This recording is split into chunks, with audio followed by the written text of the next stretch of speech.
Hallelujah. हाँ प्रभु, हम धन्यवाद करते हैं कि हम संसार के लोगों से भी अच्छे हैं प्रभु। तूने हमें संसार के लोगों से भी अच्छा रखा, क्योंकि हम जानते हैं, तो संसार में जानते हैं आज भी लोग आंसू बहा रहे हैं, आज भी लोग सत्य को जानने के बहुत ही प्रयास कर रहे हैं। कितने लोग पैदल चलते हैं, कितने लोग पिता परमेश्वर नाना प्रकार के पिता परमेश्वर भक्तियों में डूबे हुए, लेकिन प्रभु हम आपका शुक्रगुजार करते हैं, हम भी वैसे ही थे, लेकिन पिता परमेश्वर आपने वहां से निकाल कर प्रभु आपने आज प्रभु जी हमें तेरे चरणों में लेकर आया प्रभु, क्योंकि वचन 14:6 में लिखा है कि यीशु ही मार्ग है, यीशु ही सत्य है, यीशु ही जीवन है प्रभु, और कोई नहीं। मेरे प्रियो धन्यवाद करो प्रभु को ताली के साथ में, क्योंकि वो आपके लिए मार्ग बना है, आपके लिए वो सत्य बना है, आपके लिए वो जीवन बना है।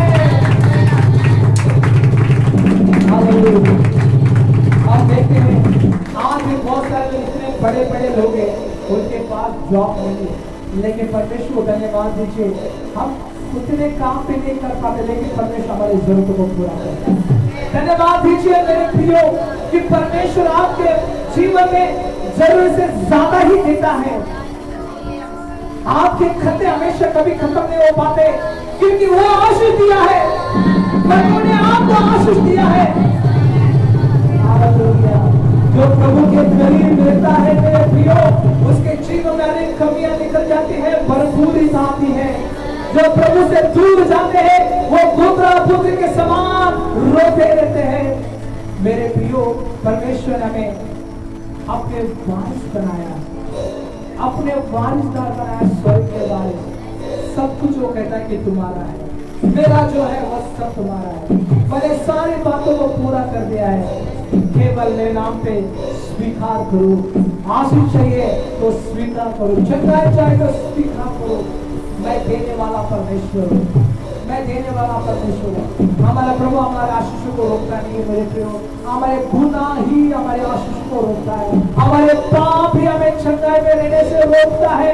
उस श्राप उस पाप को छोड़कर प्रभु के और करीब जाइए, प्रभु के नजदीक में जाइए। वो सूरज से भी ज्यादा तेज है उसकी रोशनी, उसका अभिषेक इतनी है कि आपको हमेशा वो चंगाई में रखेगा, आपको हमेशा भरपूरता में रखेगा, आपको हमेशा निराशा से बाहर निकाला करेगा। वो सामर्थ उसके पास है। मेरे प्रिय, हमारे दोस्त मित्र से भी बढ़कर है, हमारा माता पिता से भी वो बढ़कर है, हमारे परिवारों से भी वो बढ़कर है, हमारे चर्च के पास्टर से भी वो बढ़कर है, क्योंकि प्रभु हमारे जरूरतों को पूरा करता है। वो हमारा सहायक है, वो हमारा मददगार है। Hallelujah, hallelujah.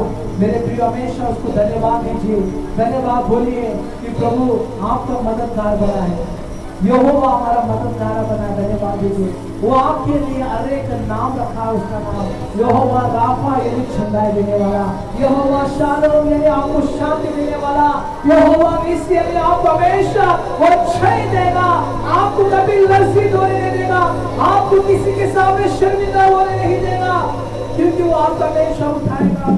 आज के ऐसे लोगों को देखे मेरे प्रियो, जो कर्ज में पूरी तरीके से डूब गए हैं, कितने लाखों का कर्जा है, लेकिन आज भी रोते हैं। लेकिन हमारे परमेश्वर को धन्यवाद दीजिए कि वो आपको हमेशा बाहर निकालने में सामर्थ्यवान है, आपको निकालने में सामर्थ्यवान है। वो आपके जरूरतों को पूरा करेगा, आपके परिवार को जरूरतों को पूरा करेगा। जो इस्राएल को 40 साल उसने उनकी जरूरतों को पूरा किया है, वे कुछ भी मेहनत नहीं करते थे, फिर भी मेरे प्रियो परमेश्वर उन्हें खिलाता था, फिर भी मेरे प्रियो उनके कपड़े नहीं फटेगा का वचन कहता है, उनके चप्पल नहीं घसेगा के 40 साल कोई मामूली बात नहीं है। हम एक महीना चलकर हमारे चप्पल घस जाता है तो हम दूसरा लेने की कोशिश करते हैं, लेकिन 40 साल उन्होंने एक ही चप्पल में उन्होंने गुजारा निकाला मेरे प्रियो, क्योंकि ऐसी आशीष हमारा प्रभु दे सकता है, कोई इंसान नहीं दे सकता, कोई और नहीं दे सकता। हालेलुया। धन्यवाद दीजिए उस परमेश्वर को कि जब से आपने विश्वास किया तब से लेकर अब तक वो आपको चला रहा है। धन्यवाद दीजिए कि उसने आपके हाथों को नहीं छोड़ा, इसलिए उसने हम कहते हैं कि एबेनेजर एबेनेजर हो, वो इम्मानुएल है जो आपके साथ में सदा रहता है। आप भूल सकते हैं लेकिन वो आपको नहीं भूलेगा। आप गलत रास्ते में जाएंगे तो उसका वचन आपको बाहर निकालेगा, निकालने में वो सामर्थ बने। आज भी उसका वचन में आशीष है, आज भी उसके वचन में बरकत है, आज भी उसका वचन हमारे जीवन में उन्नति को लेकर आता है, आज भी उसका वचन हमसे बातें करता है अपने दासों के जरिए, अपने लोगों के जरिए। हालेलुया, धन्यवाद दीजिए परमेश्वर को, शुक्रगुजार करिए प्रभु को कि प्रभु ने आपको जीवित रखा। धन्यवाद दीजिए कि परमेश्वर अच्छे प्रभु ने हमें रखा था। धन्यवाद दीजिए, धन्यवाद दीजिए। अगर आप धन्यवाद देंगे तो प्रभु और आपको ब्लेस करेगा, क्योंकि हम प्रभु को क्या दे सकते हैं? धन्यवाद के सिवा प्रभु को कुछ भी नहीं दे सकते, क्योंकि वचन कहता है कि सब कुछ उसका है, धन दौलत कपड़े ज्यादा सब कुछ उसका है। प्रभु को क्या दे सकते हैं? केवल धन्यवाद का ही भेंट आप दे सकते हैं प्रभु को। तो जितना हो सके आप धन्यवाद दीजिए। उसके बगल में आए तो धन्यवाद, तो मुंह खोलकर धन्यवाद कहिए। जो भी अगर मुंह बंद किए तो मुंह खोलिए। धन्यवाद धन्यवाद धन्यवाद, धन्यवाद बोलो प्रभु को, धन्यवाद बोलो, धन्यवाद धन्यवाद धन्यवाद। परमेश्वर प्रभु का उपस्थिति मेरे बीच में है तो प्रभु को धन्यवाद दीजिए, धन्यवाद दीजिए। आपके ट्रेन में, बस में परमेश्वर आपको संभालता है। अरे इन्फेक्शन से प्रभु आपको बचाता है, अरे बैक्टीरिया से परमेश्वर आपको बचाए रखता है। हम देखते हैं कि दुनिया में ऐसे नाना प्रकार की बीमारियां हैं कि जो आपको परमेश्वर आने नहीं देता, क्योंकि परमेश्वर का अनुग्रह हमारे ऊपर है।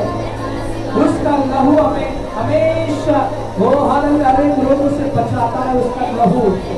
हालेलुया। हम समझते हैं कि हम अच्छे खाना खाने से अच्छे रहेंगे, नहीं मेरे प्रियो, उसका लहू हमें सुरक्षित रखता है, उसका लहू आपको सुरक्षित रखता है, उसका हाथ आपके ऊपर है, आपके ऊपर उसका हाथ है। इसलिए कोई बीमारी आपको नहीं छूता, कोई शत्रु आपके ऊपर दावा नहीं होता, क्योंकि परमेश्वर आपके संग है।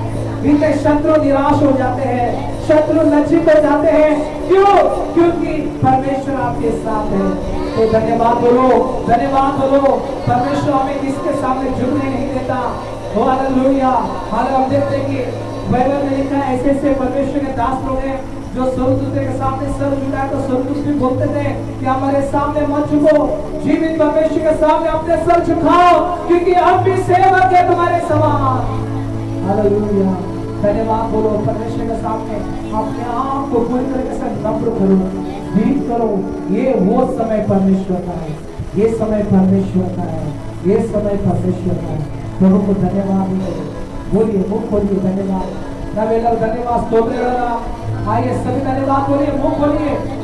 आपका मुंह खोलना आपके जीवन में बरकत को लेकर आता है। आप वचन कहता है कि आपके मुंह में आशीष है। अगर आप धन्यवाद बोलेंगे तो आपके जीवन में आशीष आएगी।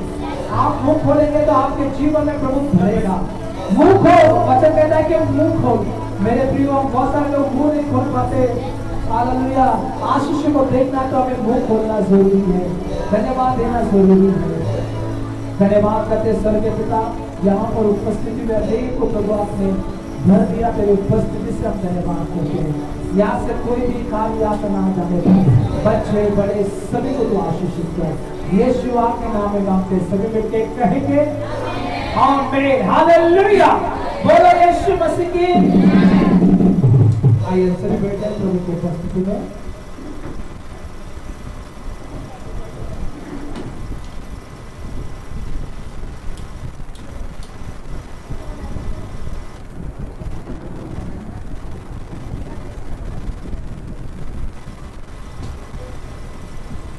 हालेलुया।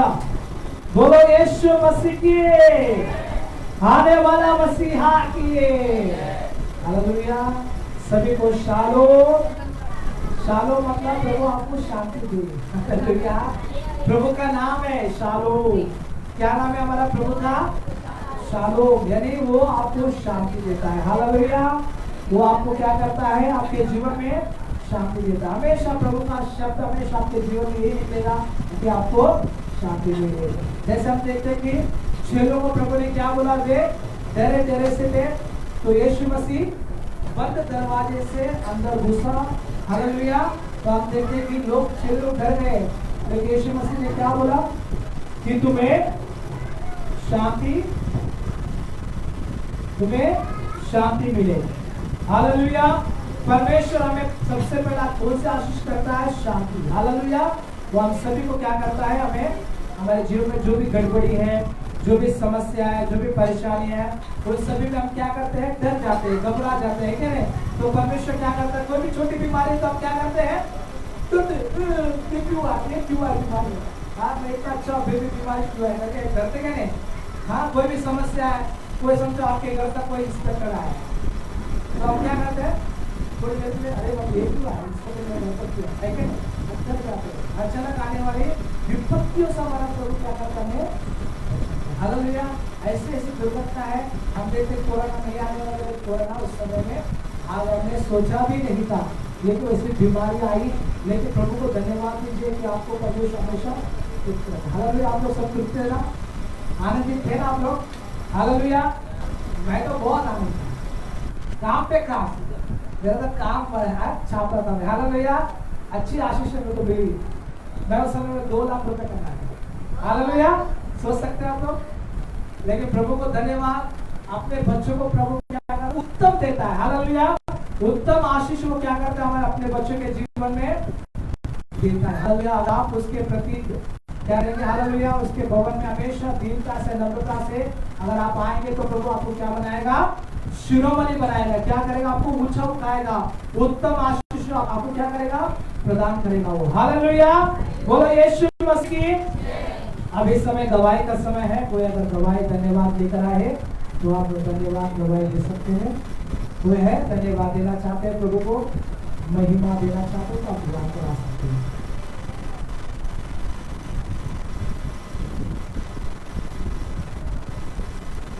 हालेलुया। कोई है धन्यवाद देना चाहते हैं? कोई गवाही लेकर आए हैं? नहीं तो हम फिर आगे के जाएंगे। अगर कोई गवाही लेकर आए, अगर आपको ऐसा लगता है गवाही देना है, तो हम कुछ वचन पढ़ने के बाद में आप गवाही दे सकते हैं। आइए हम प्रकाशित वाक्य जो हमेशा रविवार को हम पढ़ते हैं, तो इस बार भी हम पढ़ेंगे। निकालिए प्रकाशित वाक्य, सभी बाइबल लेकर आएगा, सभी ऊंची आवाज में पढ़ेंगे। पहला अध्याय 3 वचन को हम सभी मिलकर पढ़ेंगे। आइए ऊंची आवाज में बोलेंगे। धन्य है वो जो इस भविष्यवाणी के वचन को पढ़ता है और वे जो सुनते हैं और इसमें लिखी हुई बातों को मानते हैं, क्योंकि समय निकट है। हालेलुया। आइए जोरदार ताली प्रभु को इस वचन के लिए धन्यवाद दीजिए, अपने आप के लिए कि प्रभु ने आपको भला करके रखा। हालेलुया। सारी महिमा प्रभु को मिले। तो समय को ना गवाते अपने परमेश्वर के दास का हम स्वागत करेंगे, जो वचन में हम सभी को अगुवाई भी निकल जाएंगे। आइए जोरदार तालियां परमेश्वर के दास के लिए।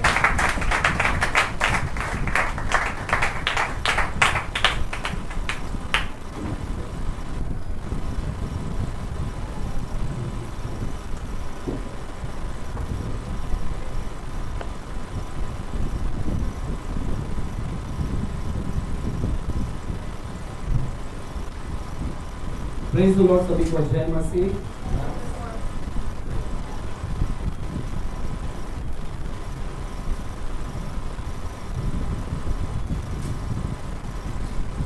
सभी को जय मसीह। प्रभु यीशु मसीह के नाम से आप सभी का स्वागत करते हैं आज के रविवार की सभा में। आज के विश्राम दिन में प्रभु ने हमें लेकर आया, इसके लिए आप सभी का हम स्वागत करते हैं। आमीन। हालेलुया। आशा करते हैं कि आप सभी लोग आशीषित हैं, आमीन, आनंदित हैं, चंगे हैं, भले हैं। जोर से बोलेंगे हालेलुया। चलिए अपने पड़ोसी में जब भी जो 2 लोग बैठे हैं आगे पीछे, आए दाएं बाएं, उनको हाथ मिलाए और प्रेज द लॉर्ड बोलिएगा। पहचान करेगा उनसे, है ना? जो भी है आजू बाजू में पीछे, जरूरी है ना, उनसे पहचान भी करना बहुत जरूरी है ना? कभी कभी कोई नए लोग आपके पीछे बैठे हैं, कोई दाएं में बैठे हैं, तो जरूरी है ना हाथ मिलाना, ना कुछ लोग आज भी नहीं आए हैं, है ना। काफ़ी लोग के घर में कुछ प्रॉब्लम्स भी है। हम जैसे जानते हैं पिछले रविवार सुरेश के परिवार के अंदर जो उनके बड़े भाई गुजर गए, तो आज भी वो परिवार हमारे बीच में नहीं आया है। तो ऐसे किसी कारणों की वजह से कुछ लोग यहाँ पर नहीं आए हुए हैं, इसीलिए चर्च कभी कभी खाली लगता है। बट निराश नहीं होने का, परमेश्वर हमारे बीच में है। हमें सभी लोग अपने मोबाइल को बंद रखिएगा, स्विच ऑफ रखिएगा, साइलेंट मोड पे रखिएगा, और जरूरी है तो बाहर जाकर बात करिएगा। जरूरी है तो बाहर जाकर बात करिएगा, ठीक है।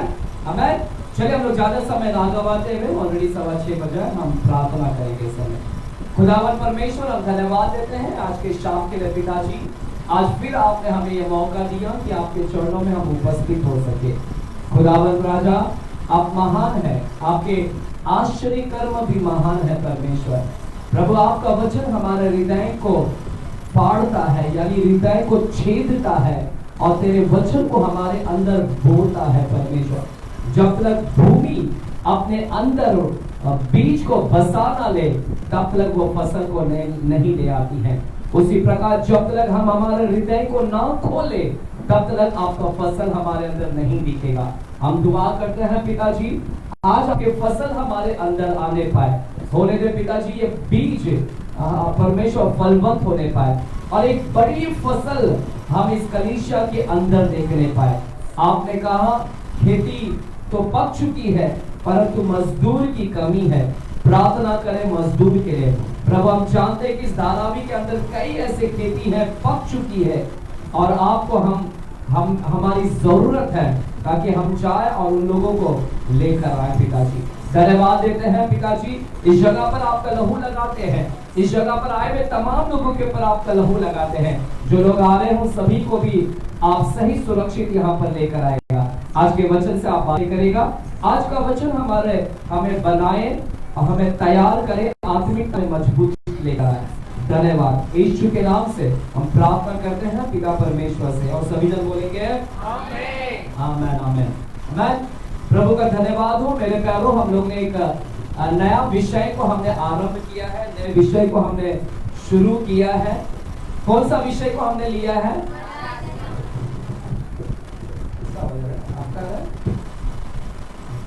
कौन सा विषय हमने शुरू किया है? हाँ, अच्छा ठीक। इंग्लिश में बोला तो मैं थोड़ा एकदम ये हो गया, वर्शिप हो रहा है, ठीक है। मेरे को लगा आराधना बोलेंगे आप लोग। तो कौन सा विषय हमने शुरू किया है? आराधना के विषय में, वर्शिप के विषय में हमने क्या किया, यहाँ पर शुरू किया है। मेरे प्यारों, पिछले हफ्ते क्योंकि बाल दिवस हम मना रहे थे, यहाँ पर VBS का ये था, तो मैंने भी बहुत फास्ट में जाकर प्रचार किया पिछले हफ्ता, क्योंकि मुझे पता है कि किस प्रकार से मैसेज को डिलीवर करना है। मैसेज सही तरीके से आप तक पहुंचना बहुत जरूरी है। अगर मैसेज आप तक, संदेश अगर आप तक सही रीति से नहीं पहुंचे, तो फिर आपका यहाँ पर आना व्यर्थ हो जाएगा। तो आज जो पिछले हफ्ते को हमने जो बांटा था, उसी चीज को थोड़ा से हम रिपीट करेंगे। आज की जो वचन होगा, इसमें थोड़ा रिपीटेशन आएगा। जो पिछले हफ्ते हमने जो बातें किया था, उसमें से थोड़ा आज दोहराया जाएगा।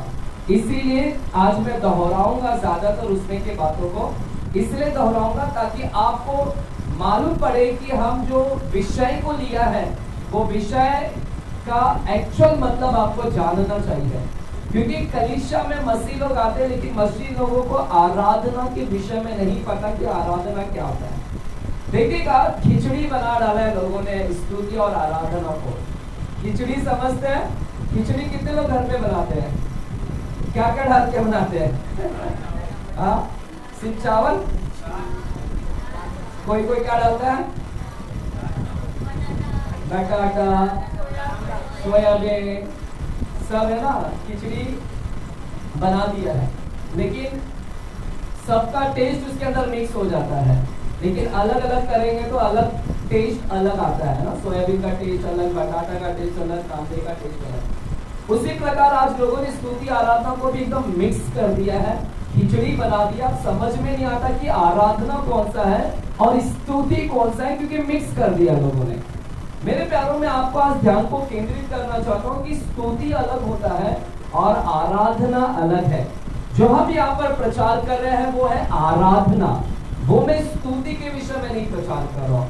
अगर स्तुति के विषय में जानना है तो मेरे YouTube चैनल पर जाना, वहां पर मैंने पूरा महीना भर स्तुति के विषय में भी बात किया है, आप जाकर मेरे YouTube चैनल पर देख सकते हैं। तो फिलहाल ये पूरा महीना हम आराधना के विषय में क्या कर रहे हैं, स्टडी करने वाले हैं। पिछले हफ्ते हमने यहाँ पर जो शुरुआत किया था, आराधना किसको बोलते हैं, वो हमने थोड़ा समझने के प्रयास किया कि आराधना क्या होता है। आमेन। कितने लोग थे पिछले हफ्ते, कितने लोग थे, सभी लोग थे। आमेन। तो पिछले हफ्ते हमने आराधना के विषय में हमने देखा आराधना किसको बोलते हैं। क्या आराधना गीत गाना को ही आराधना बोलते हैं क्या? जो हम लोग यहाँ पर आते हैं हर रविवार को, यहाँ पर आते हैं 1 घंटा जो हम यहाँ पर अभी गीत गाया ब्रदर ने और उनकी टीम ने जो यहाँ पर गीत गाया, क्या इसी को हम आराधना बोलते हैं क्या? कंफ्यूज्ड मत होइए, गड़बड़ी में बताइएगा। मैं आराधना के विषय में प्रचार कर रहा हूं, स्तुति नहीं। कान खोलकर सुनेगा, आराधना। क्या ये जो गीत गाना जो हम यहाँ पर रविवार को आते हैं, क्या इसी को जो गीत गाया हमने 1 घंटा, कुछ लोग तो आंसू निकलते हैं आराधना है ना गीत के अंदर, कुछ लोग हाथ उठाते हैं, कुछ लोग ऐसे लहराते हैं है ना, कुछ लोग नाचते हैं, गाते हैं, जॉय बनाते हैं, एंजॉय करते हैं, आनंद बनाते हैं। तो क्या वास्तविकता में जो हम यहाँ पर 1 घंटा किया, क्या इसी को हम आराधना बोलते हैं क्या? है ना, ब्रदर यहाँ पर आते हैं, ब्रदर बोलते हैं आप लोग गाओ, है ना, आप लोग नाचो गाओ, है ना। हम शर्माते हैं, कई बार हमने स्तुति आराधना में शर्माते हैं। पिछले हफ्ते मैंने आपको दाऊद के विषय में बताया था कि दाऊद शर्माता नहीं था आराधना, है ना। इनफैक्ट दाऊद के जीवन में आराधना नहीं था। दाऊद जो करता था वो स्तुति करता था। देखिए दाऊद शर्माता नहीं था। हमने देखा कि जब वो बादशाह के संदूक को लेकर आ रहा था, है ना, वो ऐसा नाच रहा था राजा की उसके कपड़े भी बदन से निकल गए थे। उसको शर्म नहीं आया कि इतने पब्लिक लोगों के बीच में मैं नाच रहा हूँ और कैसे भी नाच रहा हूँ, कपड़े निकल गए हैं, लेकिन शर्म उसने महसूस नहीं किया।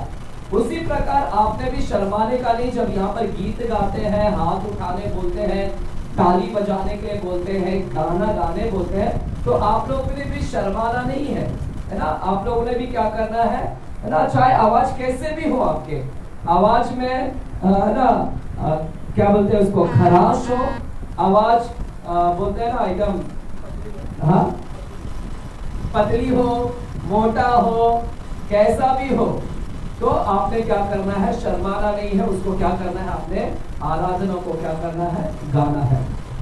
हालेलुया। सुन रहे क्या कलीसिया? ध्यान से सुनेगा ताकि मैं स्लोली जाऊं। आज थोड़ा इसको पूरा समझा दूंगा। अगले मुझे लगता है ये 2 महीने तक ये टीचिंग जाएगा या 1.5 महीने तक, ये पूरा दिसंबर तक शायद मेरा ये आराधना का ऊपर टॉपिक होगा, क्योंकि बहुत सारे हैं मेरे ऊपर मुझे इसका प्रकाशन मेरे पास में बहुत है आराधना के विषय में। तो मैं आपको एक बारीकी से आपको इसको समझाने के प्रयास करूंगा कि आराधना एक्चुअली में क्या होता है। तो क्या आराधना गीत गाना? नहीं मेरे प्यारों, आराधना जो आप कर रहे हैं वो आराधना नहीं है। हालेलुया। जो आप आराधना, जो हाथ उठा रहे, गाना गा रहे हैं, एक्चुअल में उसको आराधना नहीं बोलते हैं। हालेलुया। आराधना तो इससे अलग है, आराधना तो इससे कुछ और विपरीत है। ये आराधना सिर्फ यहाँ पर आकर 1 घंटा करना, उसको आराधना नहीं बोलते। आराधना जो आप हर हफ्ता, पूरी हफ्ते भर में आप आराधना, पूरी हफ्ते भर में आप कैसे आराधना करते हैं, उससे पता चलता है कि आप आराधक हो कि नहीं। पूरी हफ्ता में आप कैसे आराधना करते हैं, हफ्ते भर कैसे आराधना करते हैं, उससे पता चलेगा कि आप सच में आराधक हो कि नहीं। क्योंकि परमेश्वर आराधकों को ढूंढ रहा है, परमेश्वर आराधकों को ढूंढ रहा है। उसकी आंखें आराधना करने वाले की ओर उसकी आंखें लगी है, तो आराधकों को ढूंढ रहा है। तो पूरे हफ्ते भर में आप कैसी आराधना कर रहे हैं, इसीलिए वो देखना चाहता है कि हफ्ते भर में आपकी आराधना कैसे है। मैंने पिछले हफ्ते आपको बताया कि कुछ लोग बोलेंगे कि ब्रदर हम तो सिर्फ रविवार को ही आराधना करते हैं, हफ्ते भर में तो पॉसिबल नहीं है, संभव नहीं है।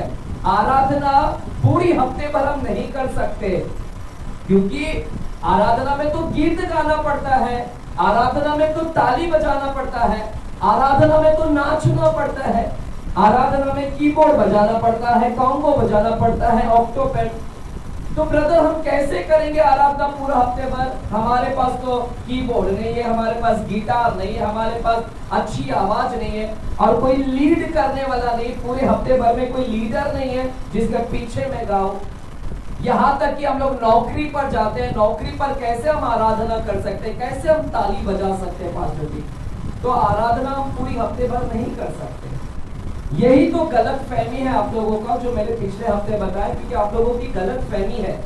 आराधना को आप लोगों ने समझ लिया है, आराधना आपके मुताबिक आपको लगता है कि सिर्फ ताली बजाना ही आराधना है, गाना गाना ही आराधना है, नाचना ही आपको लगता है आराधना है ना? आपकी गलत फहमी है कि आपको यही लगता है।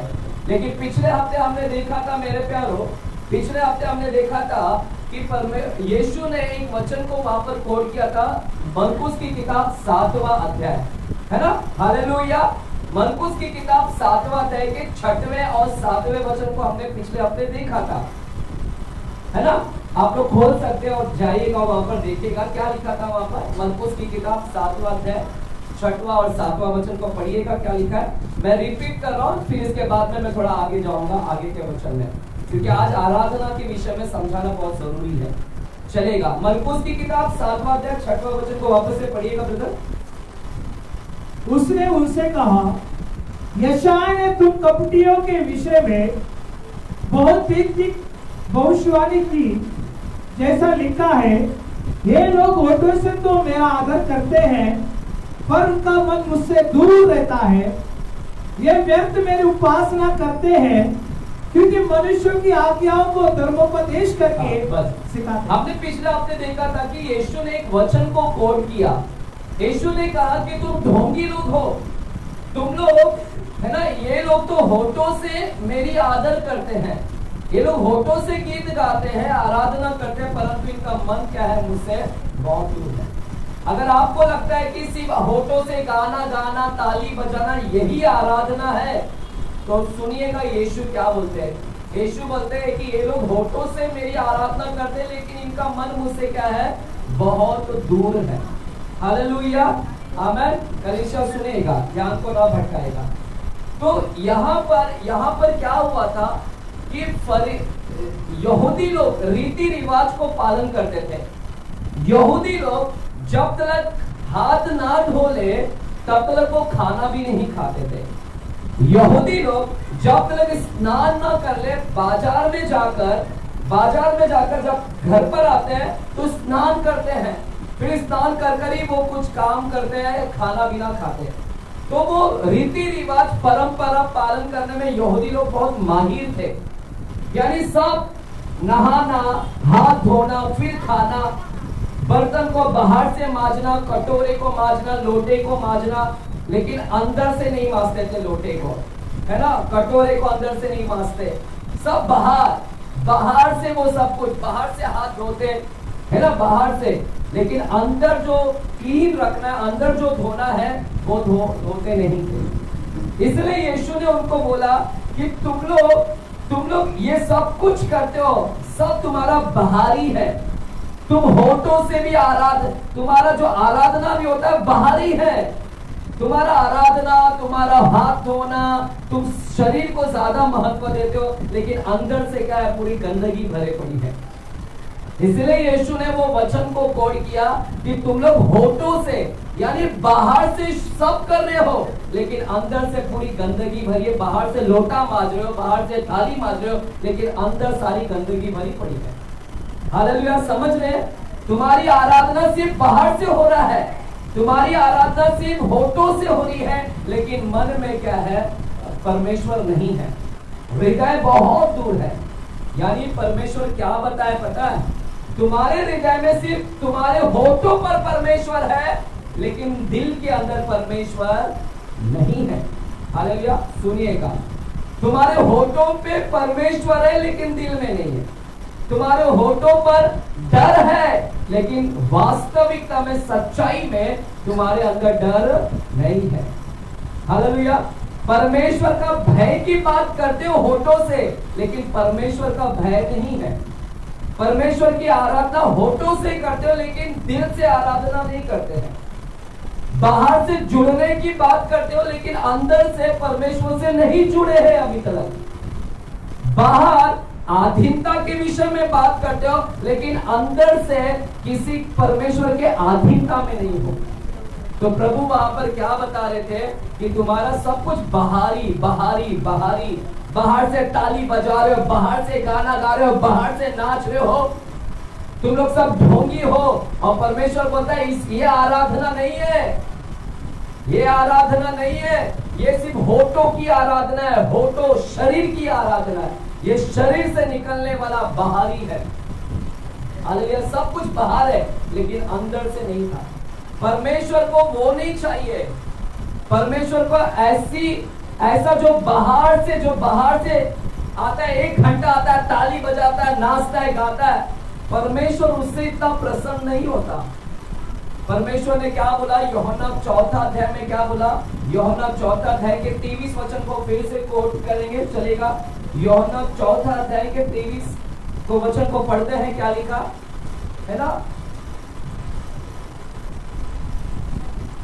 परंतु वो समय आता है, वरन अब भी है, जिसमें सच्चे भक्त पिता की आराधना आत्मा सच्चाई से करेंगे, क्योंकि पिता अपने लिए ऐसे आराधकों को ढूंढता है ना? हमने क्या देखा यहाँ पर? क्या लिखा है?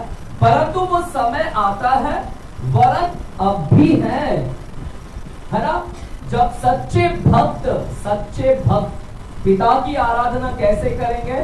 पिता की आराधना आत्मा से और सच्चाई से करेंगे। तो परमेश्वर क्या बोल रहा है? ये लोग सिर्फ होठों से आराधना करने वाले लोग हैं। अब तक ये होठों से ही, बाहर से सब करके आए, लेकिन यीशु बोल रहा है वो समय अभी जल्दी आ रहा है कि ये सिर्फ होठों से करने वाले नहीं रहेंगे, ये आत्मा और सच्चाई से क्या करेंगे? आराधना करेंगे। और मैं ऐसे लोगों को ही ढूंढ रहा हूं जो आत्मा से आराधना करे। स्तुति के विषय में नहीं बात कर रहा है यीशु आराधना के विषय में बात कर रहा है। मैं भी थोड़ी देर में समझाऊंगा स्तुति किसको बोलते हैं, प्रार्थना किसको बोलते हैं, धन्यवाद किसको बोलते हैं और आराधना किसको बोलते हैं। ये 4 चीज एकदम अलग है। खिचड़ी नहीं बनाने का। धन्यवाद अलग होता है, प्रार्थना अलग होता है, स्तुति यहाँ पर जो करते हैं वो अलग होता है, आराधना जो करते हैं वो अलग होता है। अब तरह जो हर संडे यहाँ पर आते हैं, आप सब लोगों ने सिर्फ स्तुति किया है। अगर आप जो भी गाना यहाँ पर उठाते हैं, तो गाना का बोली को समझिए, बोली उसके जो लाइन लिखे है ना, वो लाइन को समझने का कि ये लाइन क्या बोल रहा है, तब आपको पता चल जाएगा कि यहाँ पर से जो आराधना कर रहे, जो गीत गा रहे हैं, वो स्तुति कर रहे कि क्या कर रहे हैं। आपको खुद ब खुद पता चल जाएगा कि स्तुति कर रहे कि क्या कर रहे हैं। तो उसके विषय में मैं थोड़ी देर में अभी बताऊंगा। सुन रहे कलीसिया? हालेलुया। तो ध्यान से सुनेगा। तो यीशु यहाँ पर क्या बोलते हैं? वो समय आता है कि मेरे लोग कैसे करेंगे आराधना, आत्मा और सच्चाई से आराधना करें।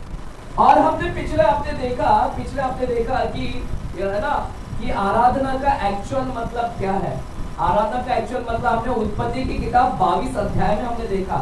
उत्पत्ति की किताब 22 अध्याय में हमने देखा कि अब्राहम को परमेश्वर ने बोला कि अब्राहम अपने बेटे को क्या कर दे, बलि कर। अपने बेटे को, इकलौता बेटा को क्या कर, बलि करने जाकर। और अब्राहम सवेरे सवेरे उठकर अपने बेटे को पहाड़, मोरिया पहाड़ पर लेकर गया और वहां पर जाकर वो क्या करता है, बलि करने जाता है।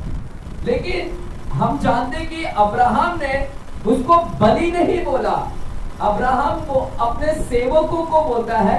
अब्राहम के साथ में 2 सेवक और चल रहे थे। तो अब्राहम बोलता है, हे सेवकों रुक जाओ, अभी पहाड़ दिख गया है, मैं मेरे बेटे के साथ में जाकर अभी मैं दंडवत करके आता हूँ। उसने सेवकों को ये नहीं बोला कि मैं बलि कर आता हूँ। उसने क्या बोला अपने सेवकों को, इधर ही रुक जाओ, मैं दंडवत कर आता हूँ। तो दंडवत जो हिंदी में लिखा है, इंग्लिश में वो एक्चुअल में लिखा है वर्शिप कर कर आता हूं मैं, वर्शिप कर कर। तो बाइबल के अंदर पहली बार जो वर्शिप शब्द है, जो आराधना शब्द है, वो पहली बार इसी उत्पत्ति 22 अध्याय में हमको मिला है। आराधना ये शब्द हमको उत्पत्ति के 22 अध्याय में मिला। और अब्राहम बोलता है मैं दंडवत कर कर आ रहा हूं, यानी वो बलि करने जा रहा था, और बलि को ही वो क्या बोल रहा है, बलिदान को ही क्या बोल रहा है, आराधना। बलिदान को क्या बोल रहा है, समझ रहे आराधना क्या होता है? आराधना बलिदान है। आराधना जो अभी आप 1 घंटा जो यहाँ पर करते हैं ना हर रविवार, और बहुत खुश हो जाते हैं कि मैं आराधना कर कर आया, आराधना कर कर आया, आराधना कर कर आया। हालेलुया। आराधना आपका लाइफ है, आराधना जीवन शैली है, आपका लाइफ स्टाइल है, जीवन शैली है। आपका बलिदान हर हफ्ता पूरी 7 दिन नौकरी पर क्या बलिदान कर रहे हैं? क्या जिस बिजनेस में काम करते हो उस बिजनेस में क्या आपके लाइफ में बलिदान हो रहा है? क्या आप बलिदान कर रहे हैं? कुछ चीज का बलिदान कर रहे हैं? क्या झूठ बोलना का बलिदान कर रहे हैं? क्या शारीरिक लालसाओं को मार रहे हैं? क्या अगर शारीरिक लालसाओं को मार रहे हैं, शारीरिक चीजों को मार रहे हैं, उसी को बोलते हैं, क्या बोलते हैं, बलिदान। वही है आराधना। तो पूरी हफ्ते आप आराधना कर सकते हैं, जहां जहां तुम बलिदान कर रहे हैं उसी को क्या बोलते हैं, आराधना। आराधना सिर्फ हाथ उठाकर गाना गाना नहीं है, आराधना एक क्या है, बलिदान है। हालेलुया। जो सुन रहे हैं और समझ रहे हैं, हालेलुया। समझा अभी हमको? हाँ, ये है एक्चुअल में आराधना। अभी हम थोड़ा और भी जाते हैं मेरे प्यारो। इसलिए ये कलीसिया इस धारावाहिक के अंदर एक संदेश को लेकर आया है। मुझे नहीं पता, मैं किसी पास्टर के विरोध में बात नहीं करना चाहता हूँ। मुझसे भी बहुत सारे प्रशिक्षित पास्टर्स हैं, मुझसे भी बहुत सारे अनुभवी पास्टर्स हैं, और बहुत ही काफी साल से वे लोग प्रचार करते हैं। उन्होंने सिखाया है कि नहीं मुझे नहीं पता। आप पहले चर्च में जाते, आपको वहां पर सिखाया कि नहीं मुझे नहीं पता। लेकिन सुनेगा किसी भी विषय को, जब इसीलिए हम यहाँ पर पूरा महीने भर स्टडी करते हैं, पूरे महीने भर एक टॉपिक, एक विषय को पूरा महीना लेते हैं, ताकि आपको सच्चाई मालूम पड़े कि इसके विषय में क्या बोला जाता है। जब आप कोई विषय के ऊपर स्टडी करते हैं, है ना, किसी भी विषय को सच्चाई तक जाइए, सच्चाई जानिए कि सही में यह विषय क्या बोलता है। सही में अभी नम्रता, कुछ लोग नम्रता इसी धारावाहिक के अंदर में कई लोगों को देखता हूं ना, 5 लोग ऐसे लेके चलते हैं बाइबल है ना, बाइबल ऐसे लेकर चलते हैं, और सोत्रम मैं इनको बुराई नहीं कर रहा, और उनको देखकर ऐसा लगता है कितना नम्र पास्टर है। अभी बाइबल इधर रखने से और ऐसा सफेद कपड़ा पहनने से और हाथ मिलाने से, सोत्रम से, आपको लगेगा कितना नम्र पास्टर है, सफेद पहना है, बाइबल ऐसा लिया है, बैग लिया है, कितना नम्र है। उसको नम्रता बोलते हैं क्या? ऐसा सिर झुकाकर प्रेज द लॉर्ड, कैसी है, खाना खाएगी, सब चल रहा है, ऐसा अच्छे से धीरे धीरे बोलने से, इसको बोलते हैं नम्रता। इसको बोलते हैं नम्रता, है ना। तो लोगों को गलत फहमी कि इसको लोगों को लगता है यही नम्रता है। नम्रता वो नहीं है जो बाहर से दिखाया जा रहा है, नम्रता कुछ और है।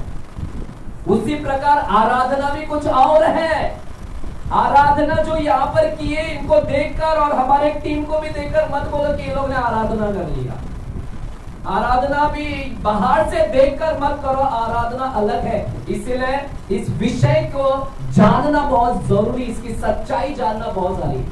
जब सच्चाई को जानोगे तो आप मुक्त हो जाओगे। आइए मेरे साथ में यूहन्ना की किताब में जाते हैं। यूहन्ना 8 अध्याय के 32वां वचन को हम पढ़ते हैं, क्या लिखा गया है। यूहन्ना 8 अध्याय के 32वां वचन को हम पढ़ते हैं, क्या लिखा गया है। चलेगा, यूहन्ना 8 अध्याय और 32 वचन को पढ़ते हैं, क्या लिखा गया है। तुम सत्य को जानोगे और सत्य तुम्हें स्वतंत्र करेगा। क्या लिखा गया है, एक बार फिर से पढ़िएगा। तुम सत्य को जानोगे और सत्य तुम्हें स्वतंत्र करेगा। तुम सत्य को जानोगे और सत्य तुम्हें क्या करेगा? स्वतंत्र कर देगा। सत्य को जानना बहुत जरूरी है, सही जानकारी होना चाहिए। कोई भी विषय, बाइबल के अंदर कोई भी विषय की सत्य को जानना बहुत जरूरी है, क्योंकि बाइबल बोलता है उसकी सच्चाई तक पहुंचोगे। सच्चाई जब आपको पता चलेगा कि आराधना क्या है, तब बाइबल बोलता है सच्चाई जैसे मालूम हो जाएगा, तू आजाद हो जाएगा, स्वतंत्र हो जाएगा। हालेलुया। आजादी मिलती है जब सच्ची आराधना का सही मतलब आपको पता चल जाएगा, आप आजाद हो जाओगे। झूठी आराधना, गलत आराधना, उसके विषय में सही जानकारी नहीं है, अब तक गलत फहमी में जी रहे थे, वो गलत फहमी आपको बांध देती है, बंधन में लेकर आती है। इसलिए सही आराधना आपको स्वतंत्र कर देता है। हालेलुया। आजादी दिलाती है। सही आराधना रहेगा तो आप है ना, कर्जा से आजाद हो जाओगे।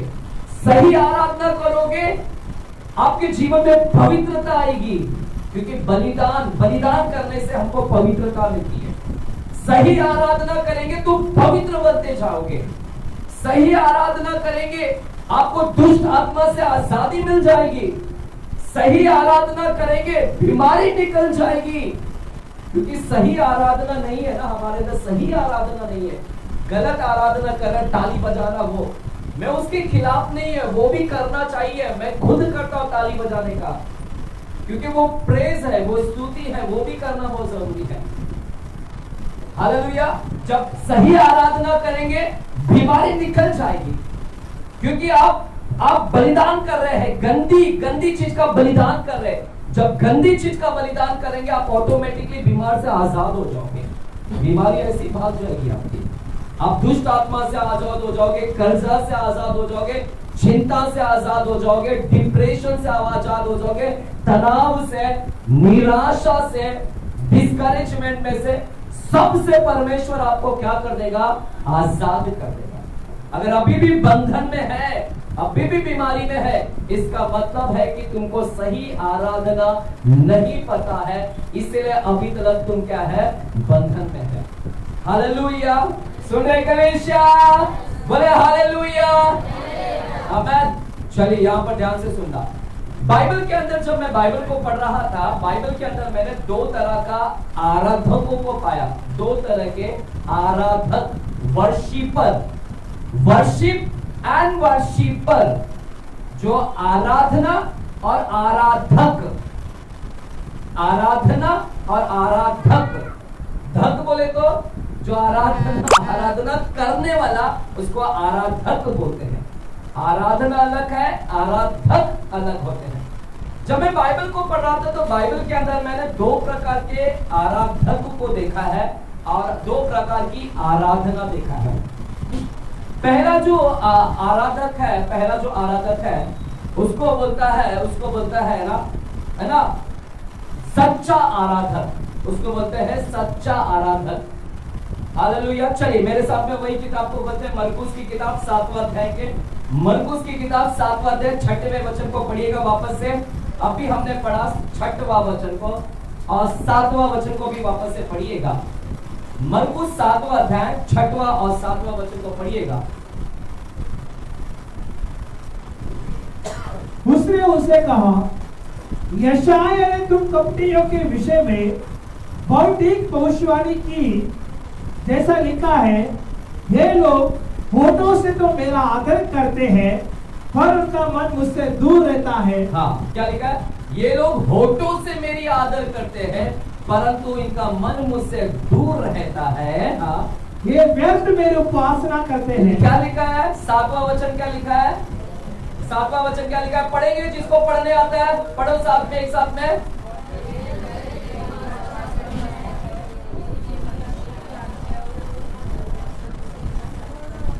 क्या पढ़ रहे हैं? क्या जोर से पढ़ो,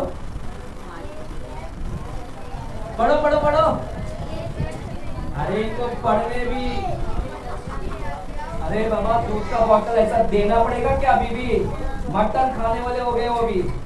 पढ़ो जल्दी से, जोर से। 7वां वचन क्यों नहीं पढ़ सकती? पढ़ जोर से। हाँ बस चलो आए, एक का आवाज आया सुनाई। क्या लिखा है? भैया पढ़े लिखे अनपढ़ बने पड़े लोग। चलो ये वर्ड व्यर्थ मेरी उपासना करते हैं, उसको बोलते हैं व्यर्थ उपासना। व्यर्थ उपासना, व्यर्थ उपासना मतलब व्यर्थ आराधना, एम्प्टी वर्शिप। इंग्लिश में लिखा एम्प्टी, एम्प्टी वर्शिप यानी खाली आराधना। खाली कुछ भी नहीं, आराधना कर रहे हो लेकिन प्रभु कहता है खाली आराधना किया तूने। एम्प्टी, भरा नहीं, वो कुछ हासिल नहीं हुआ, तेरे बर्तन में कुछ भरा नहीं, तू खाली आराधना किया, उसको बोलते हैं व्यर्थ आराधना। व्यर्थ उपासना करते हो, व्यर्थ आराधना। तो बाइबल के अंदर मैं क्या देखता हूँ? एक सच्ची आराधना देखता हूँ और एक है व्यर्थ आराधना, जिसको बोलते हैं खाली। खाली यानी खाली है बर्तन, खाली खाली आराधना। आपने इतना मेहनत किया लेकिन कुछ नहीं मिला, इतनी आराधना किया, स्तुति किया, हाथ हिलाया, लेकिन प्रभु बोलता है कुछ नहीं मिलेगा, आशीष नहीं मिलेगा। खाली आराधना, इसको बोलते हैं एम्प्टी वर्शिप। हालेलुया। उसी प्रकार किसको बोलते हैं व्यर्थ उपासना, व्यर्थ आराधना किसको बोलते हैं? उसको हम लोग थोड़ा समझते हैं। व्यर्थ आराधना, हालेलुया। कलीसिया व्यर्थ आराधना नहीं करना है, आपको सच्ची आराधना करना है। सच्ची आराधना करना है, सच्ची, फोटो वाली नहीं, सिर्फ फोटो वाली नहीं। सच्ची आराधना जो आत्मा और सच्चाई से निकलती है वो है सच्ची आराधना। और बाकी सब चीज क्या है? व्यर्थ आराधना। आप यहां पर आते हो, यहां पर आते हैं, मन कहीं और है और सिर्फ ताली बजा रहे हैं। मन कहीं और है और सिर्फ होठों से सिर्फ गाना गा रहे हैं, चलो गाने का है बस गा रहे हैं। परमेश्वर बोलता है कितना भी कर ले, तू यहाँ पर सिर्फ व्यर्थ आराधना किया। यहाँ पर उसको बोलते हैं एम्प्टी आराधना। सच्ची आराधना नहीं था, वो था एम्प्टी आराधना, कुछ हासिल नहीं होगा। हालेलुया। कलीसिया सुनिएगा, अब मैं थोड़ा ओल्ड टेस्टामेंट में जा रहा हूँ, सुन रहे ना? सुन रहे हैं? ठीक है, अपने अपने बच्चों को साइड में रखिएगा, घूमने दीजिएगा। हाँ ठीक है, चलो ठीक है, ठीक है।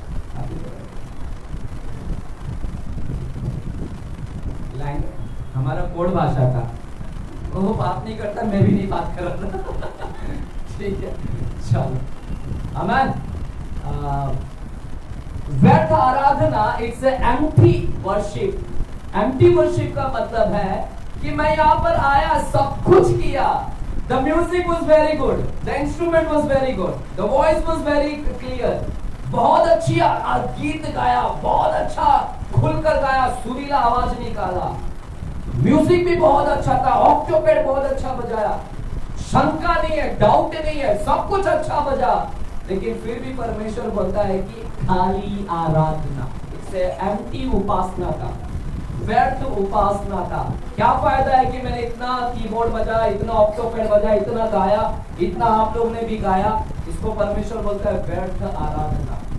आपको व्यर्थ आराधना करना है या सच्ची आराधना करना है? हाँ, मैं नहीं चाहता हूँ कि इस कलीसिया के लोग आकर सिर्फ व्यर्थ आराधना कर कर जाए।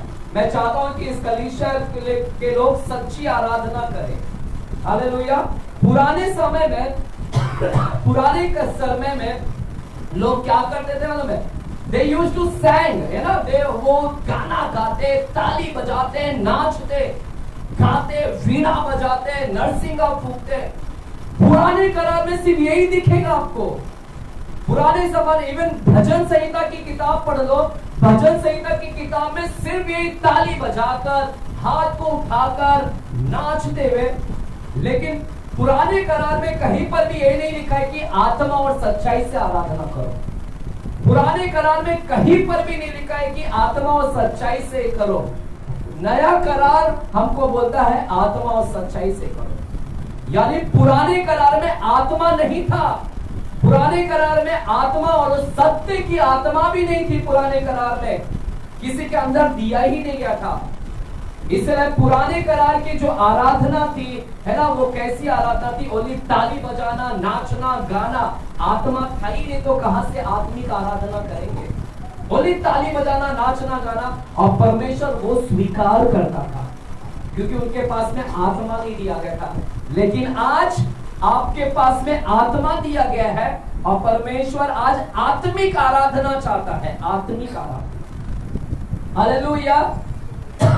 पुराने करार के लोग है ना, सुनेगा हमारा शरीर कितने भाग में बटा हुआ है, शरीर कितना, हमारे अंदर क्या क्या है, शरीर के अंदर नहीं, हमारे कितने भागों में बटे हुए हम, शरीर हमारा कितने भागों में बटा हुआ है, जो सोने वाले बोलो आंसर दो, कितने भागों में बटा हुआ है, कितने भागों में हमारा शरीर बटा हुआ है, ये देख सकते हैं नंबर, एक कम, दो कम, तीन कम, कितना, कितने भागों में बटा हुआ है, हाँ।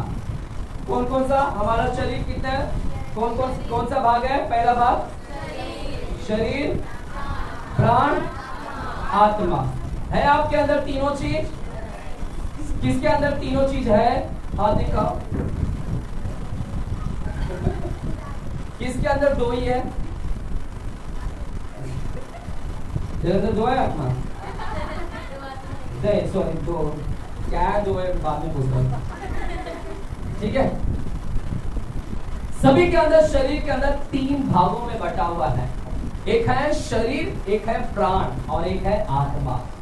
तो पुराने करार के लोग जब भी करते थे वहां पर आराधना, तो आराधना उनका कैसा होता था, शरीर में होता, शरीर में ताली बजाते, शरीर में नाचते, शरीर में ना सब ताली में जोर जोर से, और फिर बोलते थे प्रभु आ गया, उपस्थिति आ गया, उपस्थिति आ गया। ताली बजाने से उपस्थिति आ जाता है क्या?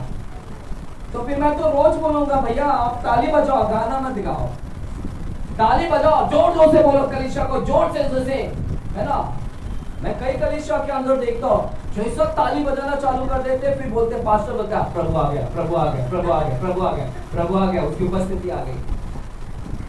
अब मैं फील नहीं करता था, मैं बोलता प्रभु आया, बाकी सब लोग बजा रहे, मैं क्यों नहीं बजा रहा। एक लड़की थी, वो भविष्यवक्ता बोलती अपने आप को, सैंटा क्रूज में थी, और वो सारे पास्टर्स लोगों को स्टेज पे बुलाई, कई पास्टर्स लोग आए थे, 9-10 पास्टर्स लोग आए, अपने आप को भविष्यवक्ता बोलती थी, और सब पास्टर्स लोगों को छू रही है, गिर रहे हैं, सब पास्टर गिर रहा है, वो गिर रहा है, रुमाल ली, रुमाल से, मेरे पास में मैं गिरा ही नहीं, अकेला एक व्यक्ति नहीं गिरा। मैं बोला मैं क्यों नहीं गिरा यहाँ पर, मेरे अंदर कोई कमी है क्या? नहीं, लोगों ने एक आदत बना डाला है गिरने का, भी लोगों ने एक आदत बना डाला, जोर से ताली बजाएंगे तो यहाँ पर उपस्थिति आ जाती है। पुराने करार के लोग शरीर में करते थे, और दूसरा उनकी आराधना आत्मा से नहीं, प्राण से निकलती थी। प्राण पता, प्राण में क्या होता है मालूम है? इमोशन, भावना, रोते हैं, है ना, बहुत रोते हैं, उनको लगता है मैं रो लूंगा ना तो बहुत अच्छी उपस्थिति आ जाएगी, रोने से मेरे को इधर क्या होगा, उपस्थिति आ जाएगी। कई लोग रोते हैं, है ना, उनको लगता है इमोशन, माइंड में इतना, है ना, व्याकुल हो जाते हैं ऐसा, और फिर होते हैं, उसको बोलते हैं सोल वर्शिप, उसको बोलते हैं प्राण में आराधना करना। परमेश्वर ये दोनों चीज से प्रसन्न नहीं होता, परमेश्वर ये दोनों चीज से प्रसन्न नहीं होता है, शरीर और प्राण, जो इमोशन, भावना में आकर आराधना करते, रो कर एकदम, है ना। रोनी अच्छी बात है, लेकिन अगर तुमको लगता है कि मेरे रोने से ही प्रभु की उपस्थिति आ जाएगी, अगर तुमको लगता है कि रोने से ही उपस्थिति आ जाएगी, तो आप गलत फहमी में हैं, आप गलत फहमी में है। आपका रोना आराधना नहीं है, रोने को आराधना नहीं बोलते हैं, वो प्राण में आराधना हुआ है।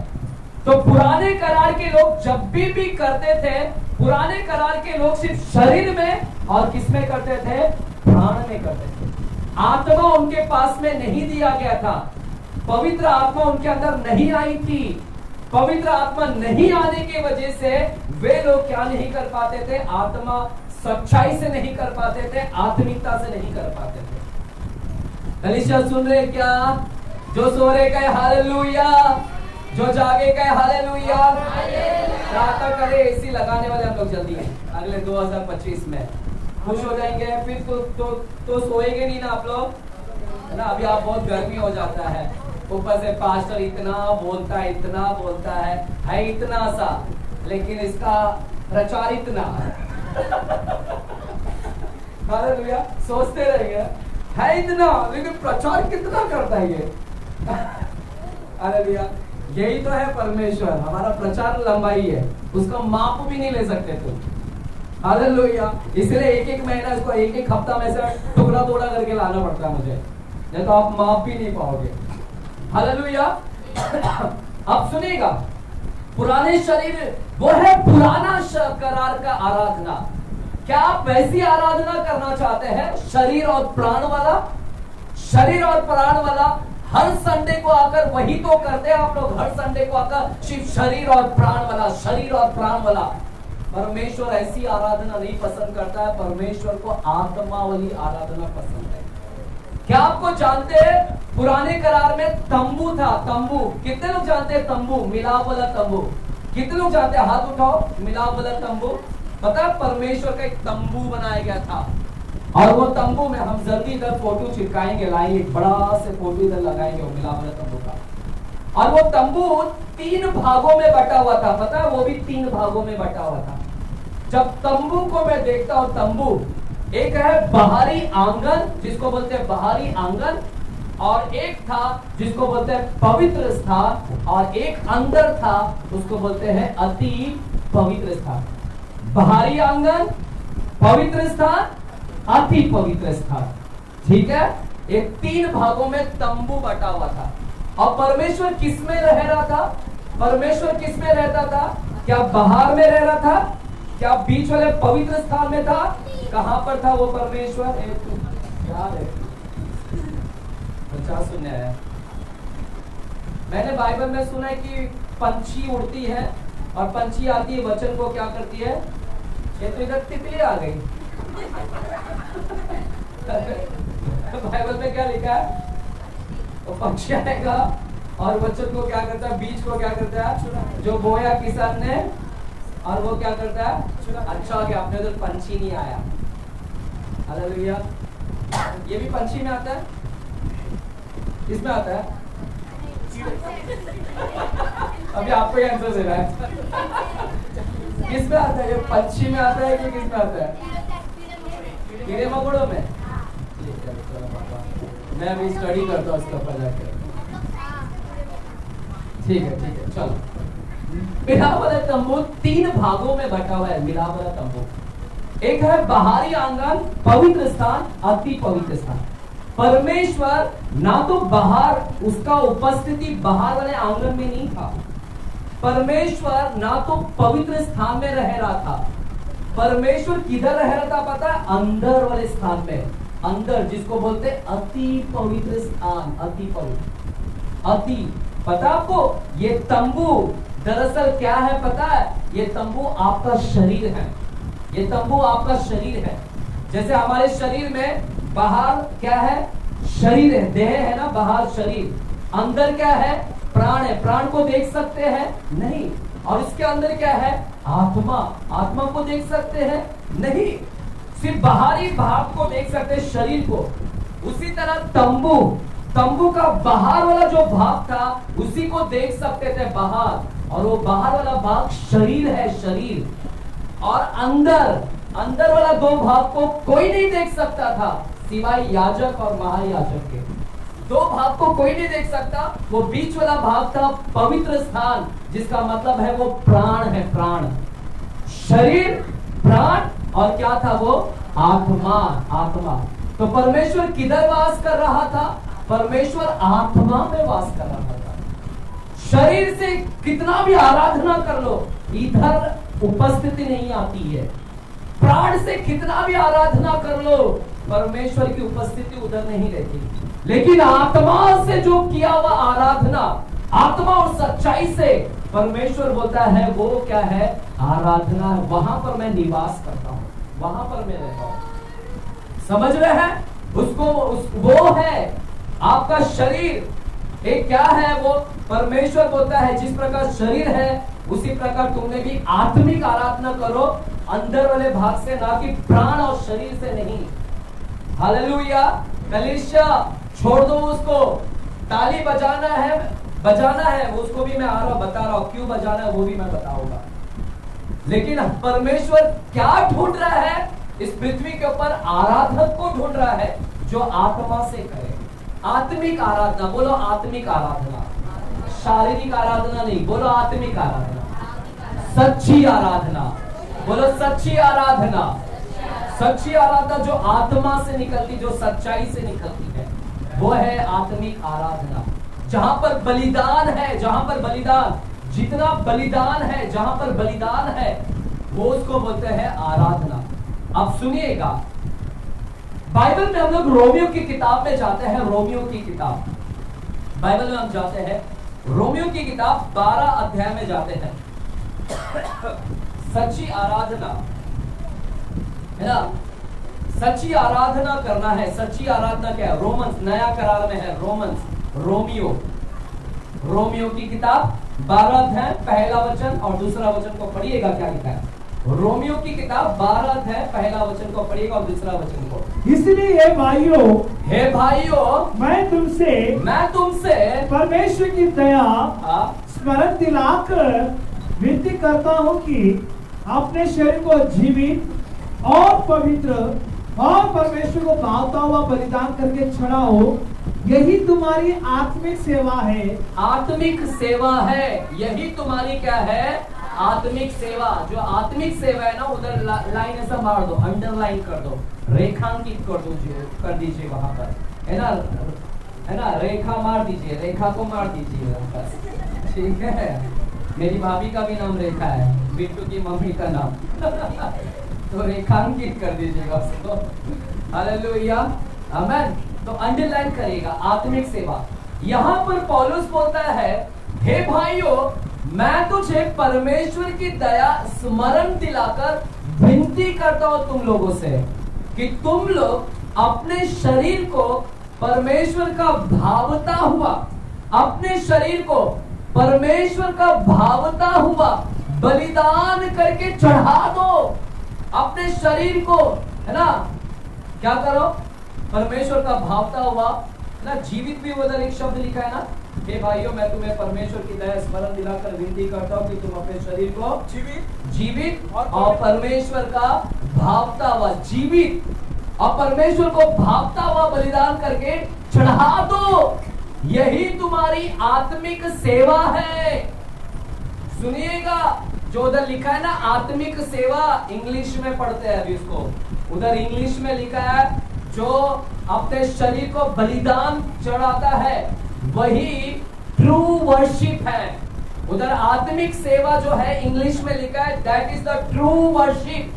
ट्रू वर्शिप लिखा है, सच्ची आराधना वही है। जो उधर लिखा है ना आत्मिक सेवा, उसको इंग्लिश में जब मैं पढ़ता हूं तो इंग्लिश में उधर लिखा है ट्रू वर्शिप। ट्रू मतलब सच्ची आराधना यही है। सच्ची आराधना क्या है? ये 12वां अध्याय बताता है। 12वां अध्याय हमको सच्ची आराधना के यही बताता है।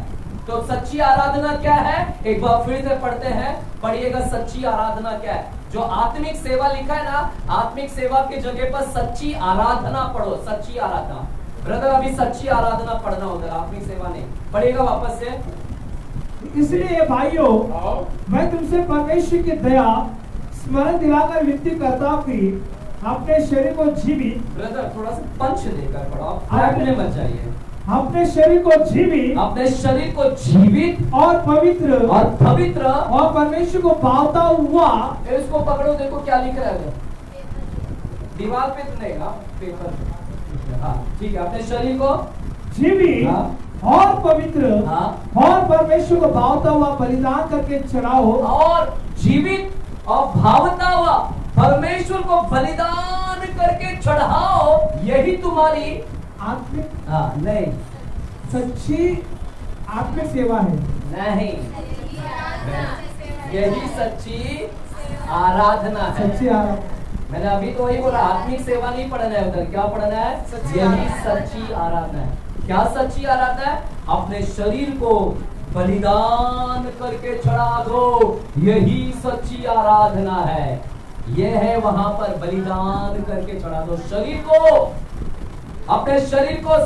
कलीसिया हम आराधना के लिए बनाए गए हैं, परमेश्वर आपको आराधक बनाया है। अपने शरीर को बलिदान करके चढ़ाओ, बलिदान करो शरीर को, यानी शरीर की हवस को मारो, शरीर की लालसाओं को मारो, शरीर की जो अभिलाषा है उसको त्याग कर दो, शरीर की जो ख्वाहिश है उसको, इच्छाओं को मारो।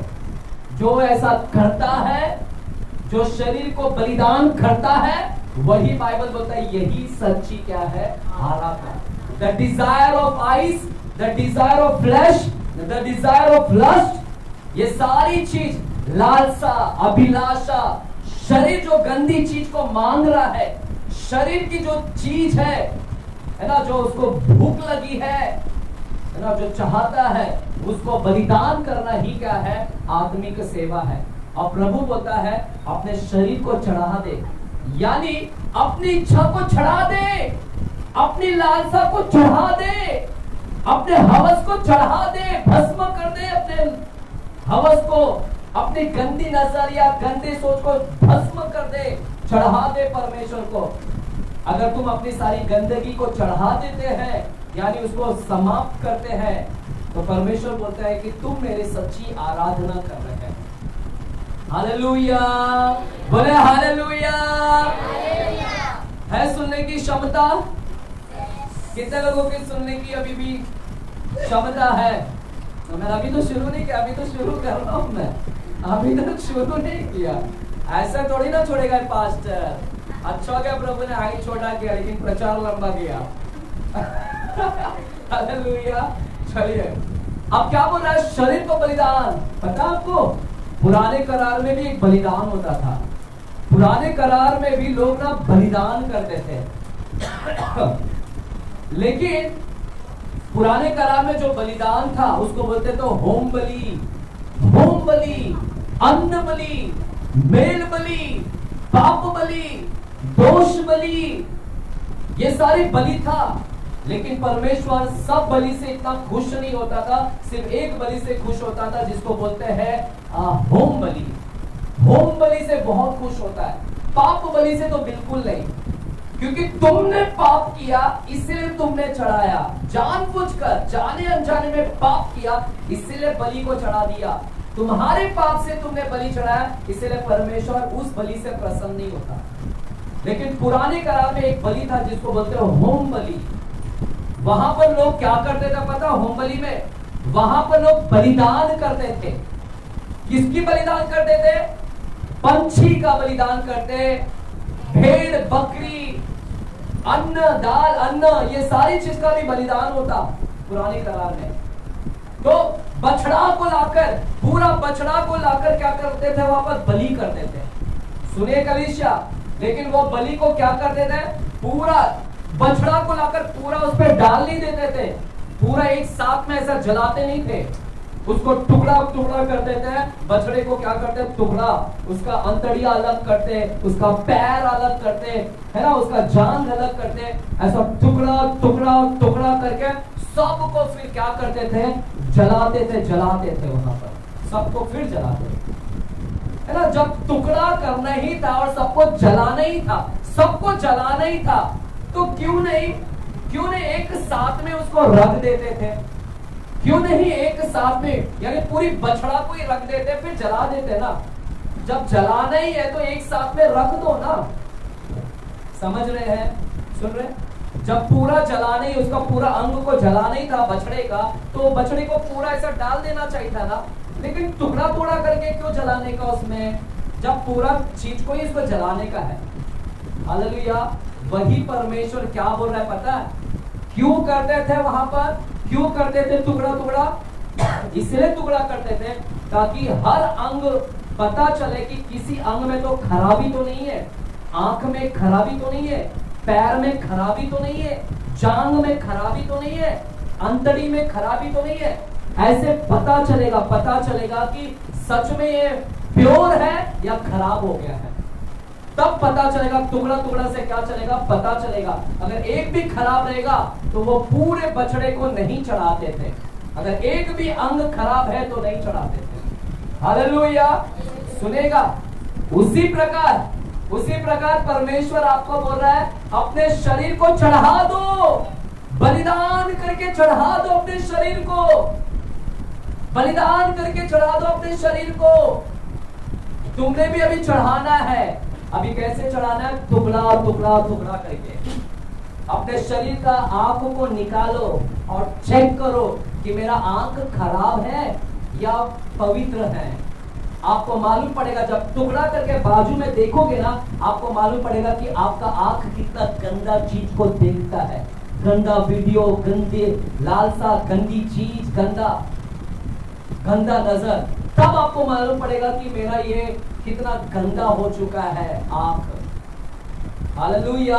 अगर आपको लग रहा है गंदा है तो परमेश्वर क्या बोलता है इसको, है ना, बलिदान करो, है ना। बलिदान करो मतलब उसको परमेश्वर से क्षमा मांगना, प्रभु से कहना प्रभु आज के बाद मेरी आंखें तुझे मैं देता हूं। मेरी आंख बहुत गंदी है लेकिन मैं इसको पवित्र करता हूं। मैं डिजायर जो गंदी चीज है उसको बलिदान करना। आपको मालूम पड़ेगा तुम्हारी हाथ बहुत गंदी हो चुकी है, पैर कहीं बियर बार के अड्डे पे जाता है, हाथ कहीं और गंदी जगह पे जाता है। तब टुकड़ा टुकड़ा के बाद आपको मालूम पड़ेगा कि मेरे अंदर कितना गंदगी भरा पड़ा है। हालेलुया। है यहाँ पर कलीसिया? सुन रहे तो बोले हालेलुया। आमीन। चलेगा। जिसको एनर्जी है बोले हालेलुया। ऊर्जा, जिसके अंदर ऊर्जा है। अगर ऊर्जा भी नहीं मालूम है तो जिसके अंदर ताकत है, जोर से बोले हालेलुया। है, अभी भी है, थोड़े लोग ही है। बाबा हिलाना था मुझे एकदम पूरा, ऐसा है। आमीन। हालेलुया। ऐसा थोड़ा बीच में आवाज देंगे ना तो मुझे भी जोश आता है थोड़ा से। आमीन। ठीक है, अब जाओ आगे। ठीक है, गर्मी हो रहा है, गर्मी हो रहा है। ठीक है, मैंने ना 2-3 एसी देखा है, वो आएगा अगले साल 2025 तक। कब ये 2025? 1 महीना बस। ठीक है, इतना इंतजार कर सकते हैं ना बस। ठीक है, सिर्फ आपको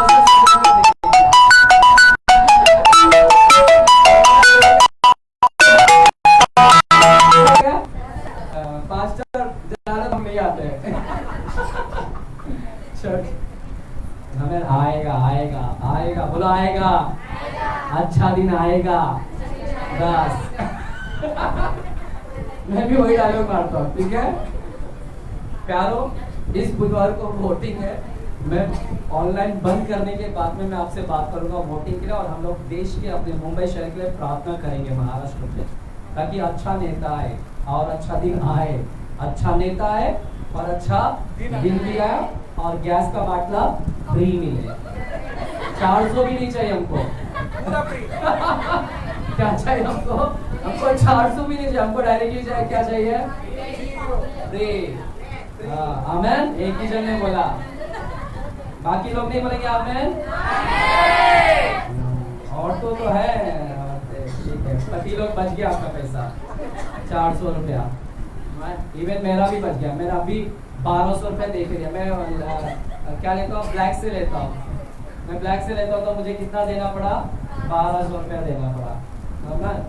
तो मेरे प्यारो, यहाँ पर आपने देखना है, जब आपको मालूम पड़ेगा, क्योंकि सच्ची आराधना क्या है? अपने शरीर को बलिदान कर देना। शारीरिक हवस आपको मालूम पड़ेगा जब आप टुकड़ा करके देखोगे, तब आपको मालूम पड़ेगा आपकी आंखों में हवस पड़ा है ना। परमेश्वर बोलता है बलिदान कर बेटा, बलिदान कर, बलिदान कर। तेरा हाथ गंदा हो चुका है, तेरा पैर गंदा हो चुका है।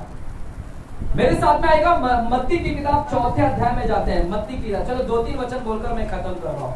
ठीक है, 2-3 वचन बोलकर। टाइम बरोबर है क्या? घड़ी बरोबर चल रहा है टाइम? बरोबर है, ठीक है। चलो मत्ती की किताब 4था अध्याय को पढ़िएगा ब्रदर। मत्ती की किताब 4था अध्याय 9वां वचन को पढ़िए, 8वां और 9वां वचन को पढ़िएगा, पढ़िएगा। फिर इब्लीस उसे एक बहुत ऊंचे पहाड़ पर ले गया और सारे जगत के राज्य और उसका वैभव दिखाकर उससे कहा, यदि तू गिरकर मुझे प्रणाम करे तो मैं यह सब कुछ तुझे दे दूंगा। हाँ, क्या लिखा है? इब्लिस ने यीशु को आया, इब्लिस यानी शैतान, शैतान का एक और नाम है इब्लिस। बोलिए इब्लिस। इब्लिस शैतान का नाम क्या है? अगर कभी कोई आया ना स्वप्न के अंदर और ऐसा एकदम स्वर्गदूत बन के आया, फिर आप स्वप्न में उससे बात करोगे और पूछोगे तुम कौन हो, फिर वो बोलेगा मैं इब्लिस हूँ, तो तुमको क्या मालूम पड़ना चाहिए? मेरा वचन याद आना चाहिए। पास्टर ने बोला था इब्लिस कौन है? हाँ, फिर इसके बाद में ऐसे ना हवा की तरह वो बोलेगा मैंने फल लाया, खाएगी? खाने का नहीं, इब्लिस के हाथ से। ठीक है, तो शैतान का एक नाम को भी जान लो, उसका नाम क्या है? इब्लिस। लूसीफर भी है, लूसीफर उसका एक्चुअल में नाम नहीं है, ये लोगों ने बनाया नाम है लूसीफर, उसको हम लूसीफर बुलाते, लेकिन वो भी उसका एक्चुअल में नाम नहीं है लूसीफर करके।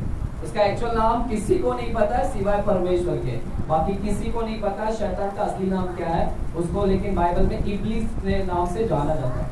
अब इब्लिस आया, शैतान आया और शैतान यीशु को बोलता है यीशु देख सोना चांदी, देख हीरे, देख मोती, देख है ना हीरा सब, और देख इतनी सारी प्रॉपर्टी, देख ये राज्य, पूरा धारावी शहर, देख ये पूरा महाराष्ट्र, ये पूरा मुंबई, ये पूरा मैं तुझे दे देता हूँ।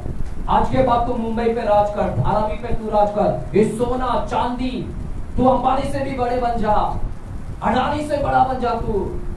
और परमेश्वर यीशु क्या कर? मुझे सिर्फ प्रणाम कर दे, प्रणाम कर। प्रणाम का मतलब क्या है पता है? वो बोल रहा है मुझे वर्शिप कर, मेरी आराधना कर, सिर्फ एक बार मेरी आराधना कर दे, झुक जा और आराधना कर मेरी, एक बार मैं तुझे सब दे दूंगा, सब दे दूंगा, आराधना कर सिर्फ मेरी। हालेलुया। क्या यीशु ने किया? हाँ, यीशु ने किया। हालेलुया। बलिदान किया। यीशु अगर लालची होता ना, यीशु अगर लालची होता ना पैसे का और सोना चांदी का, तो यीशु झुक जाता, लेकिन यीशु ने त्याग किया, बलिदान किया। यीशु ने बलिदान किया। शैतान तू मुझे लालच दिखा रहा है, लालसा दिखा रहा है, लेकिन ये लालसा को मैं मारता हूँ, ये अभिलाषा को मैं मारता हूँ, ये लालच दिखाकर मैं लालच को मारता हूँ। देख रहे यीशु कैसे बलिदान करता था? यह है बलिदान, इसलिए वो सच्चा आराधक था। यीशु सच्चा आराधक था, यीशु की लाइफ से आराधना निकलती थी। यीशु सच्चा आराधना करता था परमेश्वर का, क्योंकि वो बलिदान करता था, हर चीज का बलिदान। अगर आपको शैतान बोले मैं तेरे को सोना दे रहा हूं, अगर आप औरतों को शैतान बोलता है मैं तुझे सोना देता हूं, पति से झगड़ा करे एक बार, तो आप क्या करोगे?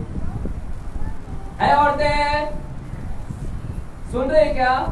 चलो, जिसकी शादी हो गया उससे मैं बात कर रहा हूं।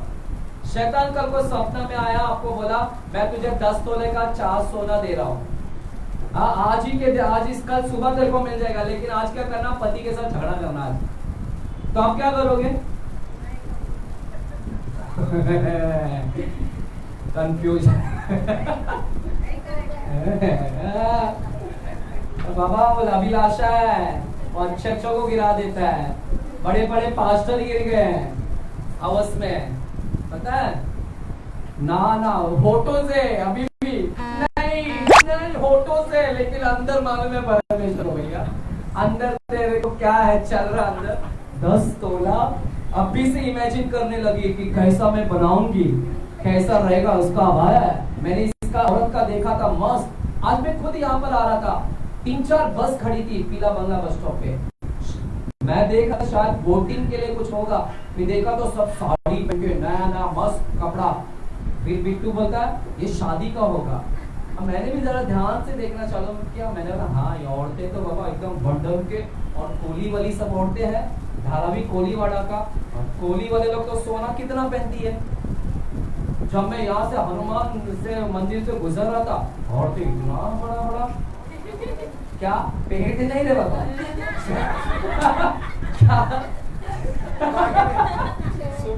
सोने का क्या? उस सोने का पूरा ऐसा लग रहा है पावर स्टेशन लेके घूम रही है, पूरा सोने का पूरा बैंक उठा के लेकर आई है। जो बैंक में हम पूरा भर के रखते हैं ना, मुझे लगता है वो कल जाकर वो विड्रॉ करके लेके आई है, और पूरा सोना से लदा पड़ा है ना। हालेलुया। शैतान ऐसे ही लालच दिखाता है, और आपको अच्छा सच्चा आराधना बनना है, सच्चा आराधक बनना है, तो आपको ध्यान करना। यीशु ने बोला शैतान मैं तेरे सामने प्रणाम नहीं करूंगा, मुझे पता है तू आराधना का भूखा है, तू आराधना का भूखा है, मुझे पता है तू स्वर्ग में भी आराधना का भूखा था, स्वर्ग में भी तुझे आराधना चाहिए थी, इसलिए मैंने तेरे को गिरा दिया। तू आराधना का भूखा है, मुझे पता है तेरे को आराधना चाहिए, आराधना तू अपनी आराधना अपना नाम मेरे जगह पर लेना चाहता था, तू सेंटर अट्रैक्शन पॉइंट बनना चाहता था, यानी सबकी नजर में तू अट्रैक्शन वाला बनना चाहता था। तेरा नाम हो, तुझे लोग आराधना करे, तेरी महिमा करे, तो आराधना उधर करवाना चाहता था, इसलिए मैंने तेरे को गिरा दिया। हालेलुया। है यहाँ पर शैतान लालची है, शैतान लालची है। और जब उधर नहीं बात बना तो यहाँ पर आया और देखता है कि यीशु को उसने लास्ट बार सोचा कि इसको गिरा दूं, मैं आराधना मेरी करवा के लेता हूँ, ऊपर तो होने नहीं दिया, अब यहाँ पर मैं करवा के लेता हूँ और इसी से करवा के दूंगा। लेकिन यीशु लालची नहीं है ना, यीशु लालसाओं का भूखा नहीं है ना, सोने चांदी का भूखा नहीं है ना, यीशु कुछ ऐसे चीज का भूखा नहीं है ना, और यीशु ने उसकी आराधना नहीं किया। मेरे प्यारो, मैं आपसे कहना चाहता हूं, आप में से कई लोग है ना शैतान की आराधना कर रहे हैं, आप लोग में से कई लोग हैं, यीशु ने नहीं किया, तुम कर रहे हैं। मैं आपको बता रहा हूं, शैतान सिंह लेकर नहीं आएगा तुम्हारे पास और फिर गिराएगा, सिंह लेकर आएगा फिर गिरा देगा, ऐसा नहीं है। शैतान है ना आपको अलग तरीके से आएगा और आपको गिराएगा, आपको धन देगा, बहुत धन देगा, जॉब नहीं था जॉब दे देगा, आपको बिजनेस नहीं था बिजनेस दे देगा, और इतना बिजी हो जाओगे, इतनी बिजी हो जाओगे, तो जॉब में इतनी बिजी हो जाओगे, बिजनेस में, कि चर्च आने का मौका नहीं मिलेगा आपको। शैतान सब दे देगा और आप बोलोगे कि देखो मेरे को परमेश्वर ने दे दिया जॉब, देखो मेरे को परमेश्वर ने बिजनेस दे दिया। सॉरी, कभी शैतान दे देता है आपको, क्योंकि शैतान इसीलिए जॉब दिलाया, इसीलिए जॉब दिया, बिजनेस दिया, कि तू जॉब में इतना बिजी हो जा कि देखो चर्च में आने का टाइम ना हो। और तुम अभी किसके लिए किसके पीछे पड़े हो? Job job job job, business business business. ये शैतान ने दिया तेरे को ताकि चर्च से अलग कर दे। और तेरे लिए अभी तू किसकी आराधना करने लगा पता है? जॉब की आराधना करने लगा, तू अभी बिजनेस की आराधना करने लगा। तुमने अभी देवता किसको बना लिया? जॉब, बिजनेस, उसको आराधना बना लिया तुमने। अब तुम उसी के दिन रात उसी के पीछे भागते हो, उसी के पीछे भागते हो, जॉब के पीछे भागते हो। अब जॉब तुम्हारा देवता बन गया है।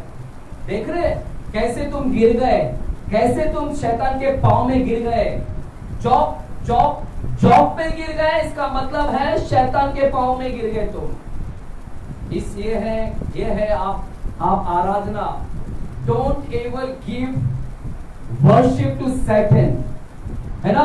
कभी आराधना शैतान को मत दीजिएगा, वो गलत तरीके से आपको लाएगा, गलत तरीके से आपकी आराधना करवाने के लिए वो आपको लगाएगा।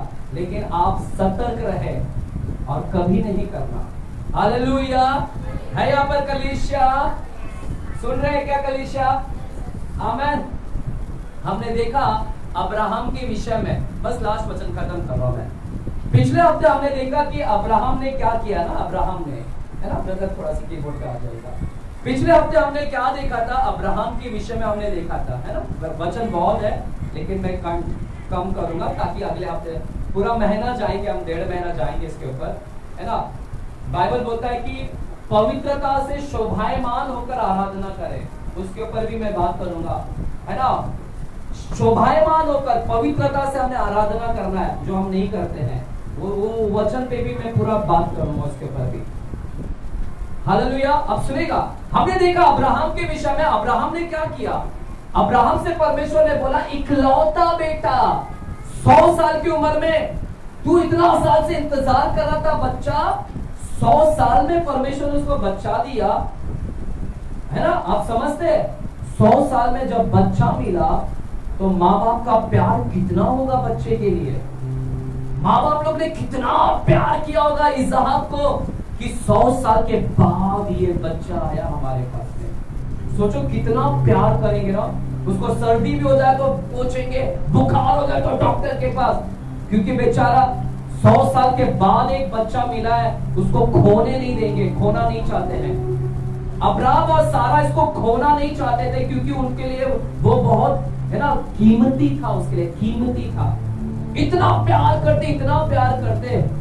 और परमेश्वर ने ऊपर से देखा, आजकल ये सिर्फ इसको ही टाइम दे रहा है, मुझे टाइम नहीं दे रहा अब्राहम। आजकल सिर्फ अपने बच्चे के पीछे टाइम दे रहा है, अपने बच्चे के पीछे। पहले जब बच्चा नहीं था तो मुझे याद तो करता था, लेकिन अब इसके पास टाइम नहीं है। जब से बच्चा आ गया, जब से जॉब मिल गया, जब से बिजनेस मिल गया, जैसा आपके पास जॉब आ जाता, बिजनेस आ जाता, तो आपके पास टाइम नहीं रहता प्रभु के पास आने का। प्रभु बोलता है जब तक जॉब नहीं था तो ये बरोबर चर्च में आता था, अब जॉब मिल गया, बिजनेस मिल गया, ये तो मुझे भूल ही गया, याद ही नहीं करता। अब्राहम को बच्चा मिल गया, अब याद नहीं करता। अब प्रभु ने सोचा अब मैं चेक करूं कि ये मुझसे प्यार करता है कि नहीं, अभी भी प्यार करता है कि नहीं, जरा चेक तो करूं। इसलिए परमेश्वर ने उसकी परीक्षा लिया, है ना, हम जानते हैं ना, परीक्षा लिया। और परमेश्वर ने बोला अब्राहम अपने बेटे को लेकर क्या कर, बलिदान कर दे। अब्राहम उसकी टेस्ट कर रहा था। अब्राहम को नहीं पता कि परमेश्वर उसकी टेस्ट कर रहा है। क्या टेस्ट कर रहा था? टेस्ट कर रहा था कि वो अपनी कीमती चीज को बलिदान करेगा कि नहीं, अपने इकलौता बेटा को बलिदान करेगा कि नहीं। वो चेक कर रहा था परमेश्वर की वो अपने जो लालसा है, जो उसकी इच्छा है, जिससे ज्यादा प्यार करता है, उसको त्याग करता है कि नहीं, वो चेक करना चाहता था परमेश्वर। हालेलुया। और परमेश्वर ने क्या बोला, मैं तुझे एक पहाड़ दिखाऊंगा, मोरिया पहाड़, और उसी पहाड़ पर जाना और मैं उधर चढ़ा देना, बलिदान कर देना, कीमती चीज को बलिदान करना। पता आपको, अब्राहम 3 दिन चला, 3 दिन। ध्यान से सुना, इधर कुछ तो हुआ है। परमेश्वर ने उसको 3 दिन का टाइम दिया। परमेश्वर ने उसको 3 दिन, अब्राहम चलता रहा, लेकिन मोरिया पर्वत नहीं दिखाई दिया। दूसरे दिन चला, पर्वत नहीं दिखाई दिया। तीसरे दिन में फिर परमेश्वर ने बात किया। 3 दिन बाद परमेश्वर ने बात किया और अब्राहम को बोला, अब्राहम आओ देख वो पहाड़, वो मोरिया पहाड़ है, उसी पहाड़ पर अपने बेटे को चढ़ा देना आज। 3 दिन के बाद परमेश्वर ने उससे बात किया, अब चढ़ा। 3 दिन पहले क्यों नहीं बात किया परमेश्वर? 3 दिन तक क्यों परमेश्वर शांत था, क्यों नहीं बात किया? 3 दिन में क्यों नहीं परमेश्वर ने पहाड़ दिखा दिया? 3 दिन के अंदर पहले क्यों नहीं दिखाया? इसका मतलब है कि परमेश्वर ने उसको 3 दिन तक सोचने का टाइम दिया। 3 दिन तक तू सोच, क्या तू बच्चे को चढ़ाएगा कि नहीं। पता आपको, अब्राहम 3 दिन तक मन में एक सोच चल रहा था, विचार चल रहा था। अब्राहम के मन में एक चल रहा था। क्या चल रहा था? उसके मन में चल रहा था कि परमेश्वर ने मुझसे बोला बलिदान करने। क्या सच में प्रभु था? क्या मैंने सच में उसकी आवाज सुना? पहले तो मन में एक प्रश्न आया, क्या सच में उसी ने बात किया चढ़ाने के लिए? क्योंकि परमेश्वर तो कभी बच्चे को नहीं मारता है। क्या परमेश्वर ने मुझसे बात किया? उसके अंदर एक प्रश्न आ रहा था। लेकिन अब्राहम ने बोला, नहीं, मुझे पता है ये मेरे बाप का आवाज है, क्योंकि मैं उसकी आवाज को जानता हूँ, इसी की आवाज थी। फिर आगे गया, उसके मन में ख्यालात आ रहा था कि मेरा एक ही तो बच्चा 100 साल के बाद में मिला, और 100 साल के बाद में मुझे ये बच्चा मिला, यही मेरा इकलौता वंश है, यही मेरे वंश को आगे लेकर चलेगा। मेरे पास में कोई और बेटा बेटी नहीं है, यही बेटा मेरे वंश को, मेरी पीढ़ी को यही चलाएगा। अब अब्राहम के मन में आ रहा था कि ये मर जाएगा तो मेरा पीढ़ी रुक जाएगा, मेरा वंश रुक जाएगा। अगर ये मर गया, मैं बुढ़ा हो गया, मेरी पत्नी बुढ़ी होगी, हम सब मर जाएंगे, हमारा पूरा परिवार मर जाएगा, तो हमारा वंश खत्म हो जाएगा। उसके मन में चल रहा था कि मेरा वंश कौन चलाएगा आगे। उसके मन में आ रहा था कि मारू कि नहीं मारू, मारू कि नहीं मारू, एटलीस्ट मेरा वंश तो आगे चलना चाहिए। तो देख रहे अंदर क्या क्या प्रश्न आ रहा था। एक और प्रश्न आ रहा था कि अगर इसको मार दे तो हम लोग तो दोनों बुढ़ा बुढ़ी हो गए हैं, हम दोनों बुढ़ा बुढ़ी हो गई है, अब्राहम और सारा बुढ़ा बुढ़ी हो गए हैं, हम लोगों को कौन बुढ़ापे का सहारा बनेगा। हमारे बुढ़ापे का सहारा एक ही तो बच्चा है, अगर यही मर गया तो हमको कौन देखेगा। उसके मन में सारे प्रश्न चल रहा था कि कौन वंश को चलाएगा, कौन बुढ़ापे का सहारा बनेगा। इवन अब्राहम के पास में बहुत सारी प्रॉपर्टी थी, बहुत सारी प्रॉपर्टी थी, कारोबार था, व्यवसाय था, धन दौलत था। उसके मन में एक और प्रश्न आया, 3 दिन से सब यही चल रहा था कि मेरा बिजनेस को कौन देखेगा, ये मर जाएगा तो मेरे बिजनेस को कौन देखेगा, मेरे कारोबार कौन चलाएगा, मेरी प्रॉपर्टी को कौन देखेगा, मेरा घर का जो इतनी धन संपत्ति है कौन चलाएगा, यही मर गया तो। देखने 3 दिन तक परमेश्वर उसके अंदर मन में चल रहा था, चढ़ाऊं कि नहीं, बलिदान करूं कि नहीं, बलिदान करूं कि नहीं, बलिदान करूं कि नहीं। इतना प्यारा लाडला सुंदर बेटा मुझे दिया, हीरे से भी कीमती बच्चा, इतना महंगा बच्चा मुझे 100 साल में इतना कीमती है मेरे लिए। पता आपको, उसने ना उसको मूर्त बना लिया था। जब आप जिससे ज्यादा प्यार करते हैं ना, वो आपके लिए मूर्त बन जाता है। और परमेश्वर कभी नहीं चाहता है कि तुम मूर्त खड़ा कर दो उसके सामने। परमेश्वर कभी नहीं चाहता कि उसके सामने तुम मूर्त को खड़ा कर दो। जब आप अपने बिजनेस से, जॉब से ज्यादा प्यार करने लगते हैं और प्रभु को टाइम देना बंद कर देते हैं, तो आपका जॉब, बिजनेस मूर्त बन जाता है। और प्रभु कभी नहीं चाहता कि तेरा जॉब, तेरा बिजनेस मूर्त बन जाए। इसहाक मूर्त बन गया था इन दोनों के लिए। इसलिए परमेश्वर ने देखा, सोचा कि क्या ये अपने मूर्त को त्याग करता है, क्या ये बलिदान करेगा, क्या ये मुझसे ज्यादा प्यार करता है, अपने बच्चे से ज्यादा प्यार करता है, या मुझसे करता है, जरा चेक तो करे। है ना, हम जानते हैं आगे स्टोरी क्या हुआ। हम जानते हैं कि अब्राहम ने बोला, प्रभु मेरे अंदर इतने सारे प्रश्न उठ रहे हैं, लेकिन फिर भी परमेश्वर, मैं साबित करूंगा कि मेरे लिए ये चीज इंपॉर्टेंट नहीं है। मेरा जॉब नहीं, मेरा बिजनेस नहीं, मेरा बच्चा इंपॉर्टेंट नहीं, मेरे लिए प्रथम तू है। आज भी 50 साल, पता है 125 साल का हो गया था अब्राहम, 125 साल का हो गया था। 100 साल में बच्चा मिला।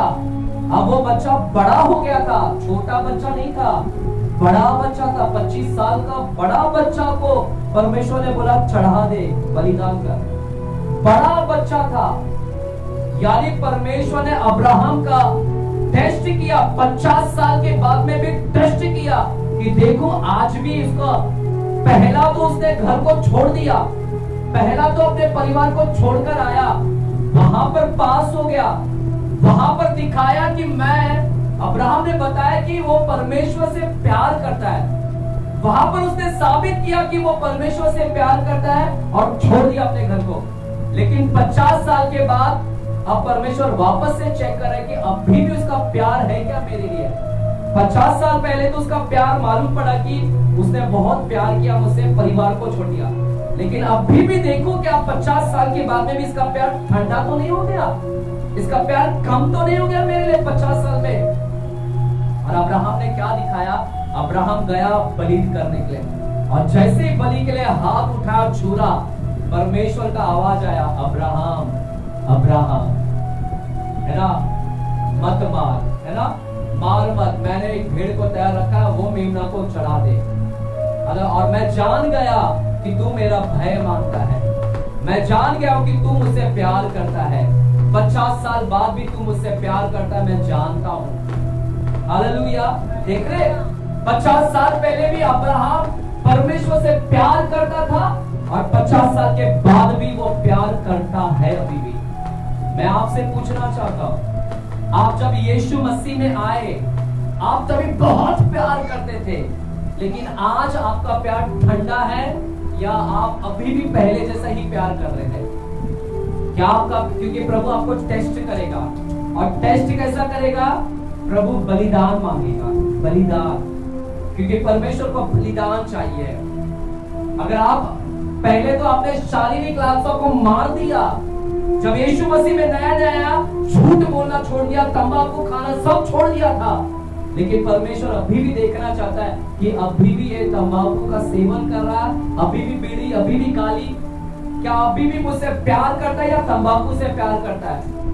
अभी भी चेक करेगा परमेश्वर। हालेलुया।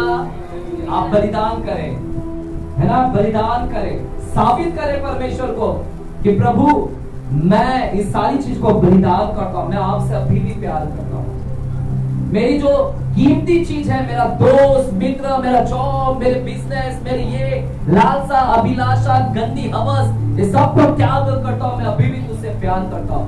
और जब ऐसा करोगे तो आपके लिए क्या है? वो आराधना। आप आराधना करें, आप सच्चे आराधक बन रहे हैं, आप तब सच्चे आराधक, you are a true worshipper, तब आप ट्रू वर्शिपर बनते हैं। हालेलुया। सुन रहे हैं क्या? आप सच्चे आराधक बनिएगा। स्तुति अलग होता है। स्तुति बोले तो क्या होता है पता है? ताली बजाना, नाचना। स्तुति बोले तो क्या है बताते, चलो थोड़े शब्द में बताकर, ज्यादा नहीं होगा। प्रार्थना सब लोगों को पता है, प्रार्थना क्या होता है? प्रार्थना में हम मांगते मांगते मांगते, लेकिन जब प्रार्थना सुन लेता है परमेश्वर, और सुन लेता है, आपने प्रार्थना में घर मांगा, प्रभु मुझे घर दीजिए, घर दीजिए, प्रभु बोलता है आमीन। और जब तुम्हें घर मिल जाता है तो दूसरा क्या करते हैं पता है तुम लोग? तब दूसरा क्या करते हैं? धन्यवाद प्रभु, मुझे घर मिल गया, मैंने प्रार्थना किया, तूने दे दिया, धन्यवाद। उसको बोलते हैं धन्यवाद बलि, उसको धन्यवाद बोलते हैं। और स्तुति किसको बोलते हैं? स्तुति, प्रभु तू दयालु है, प्रभु तू कृपालु है, प्रभु तू महान है, प्रभु तू आश्चर्य कर्म करने वाला, स्वर्ग तेरा सिंहासन, पृथ्वी तेरे पैरों की चौकी, कभी ना बदलने वाला परमेश्वर। हम स्तुति में क्या बोलते हैं पता है? स्तुति में हम उसकी तारीफ करते हैं कि तू ऐसा है, तू वैसा है, Who are you? तू जैसा है हम उसको बताते हैं, तू ऐसा है, वो है स्तुति।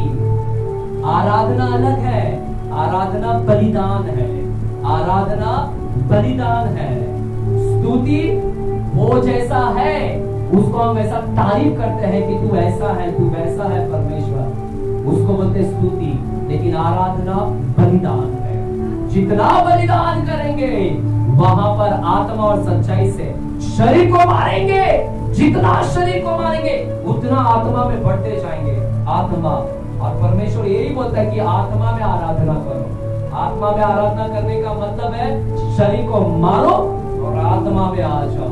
जितनी आत्मिकता में आएंगे, शरीर को मारेंगे, शरीर को, उतना ही तुम क्या हो जाओगे? सच्चे आराधक बनते जाओगे। आइए खड़े रहेंगे इस समय अपने स्थान पर, आइए खड़े रहेंगे इस समय अपने स्थान पर, आइए खड़े रहेंगे। चलिए, प्रभु हमारे बीच में है। हालेलुया, धन्यवाद धन्यवाद। स्टॉप ना करें ब्रदर, प्ले करें, वही म्यूजिक पे जाइएगा। You should play that, play. Thank you Jesus. आइए चलिए कलीसिया, खड़े रहे। थैंक यू जीसस, धन्यवाद धन्यवाद। चलिए, कोई हिलाएगा नहीं, मेरे माइक को भी कोई नहीं हिलाएगा। Thank you Jesus. लेब्राहन शाबा बाबा बाबा बाबा बाबा बाबा बाबा लेब्राहन चलिए ज्यादा समय ना गवाए समय। आइएगा, अपने आंखें को बंद करेंगे और प्रभु की आराधना, एक सच्ची आराधना, एक ऐसी आराधना को हम अर्पण करेंगे जो प्रभु के लिए अपने ऐसी त्याग वाला बलिदान। बाइबल कहता है त्याग वाला बलिदान, एक बलिदान की स्तुति को अर्पण करे। बलिदान, स्तुति रूपी बलिदान। इब्रानी की किताब 13वें अध्याय कहता है स्तुति रूपी बलिदान परमेश्वर को सर्वदा चढ़ाते रहे। इब्रानी की किताब 13वें अध्याय कहता है स्तुति रूपी बलिदान।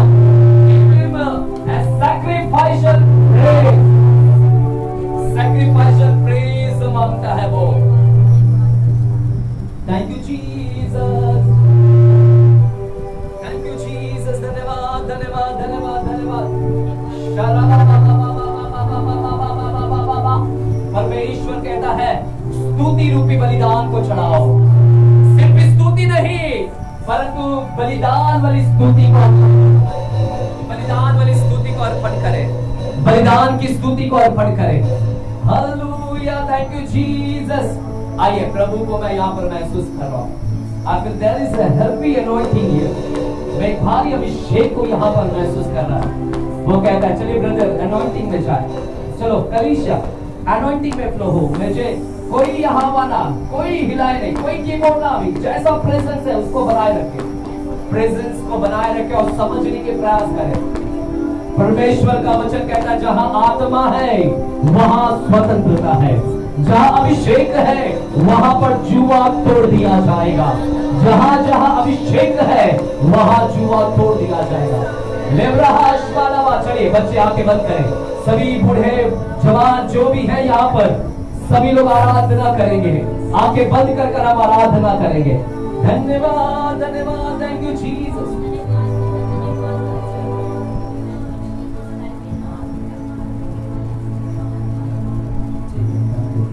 Thank you Jesus. चलिए चलिए आंखें बंद करेंगे और एक बेहतर आराधना दे। चाहे आपकी बोली आवाज अच्छी हो या ना हो, चाहे आप कैसे हो, आप अपने लाइफ को एक पवित्र बनाइएगा, त्याग वाला लाइफ बनाइएगा, बलिदान वाला life. Hallelujah, thank you Jesus. धन्यवाद धन्यवाद धन्यवाद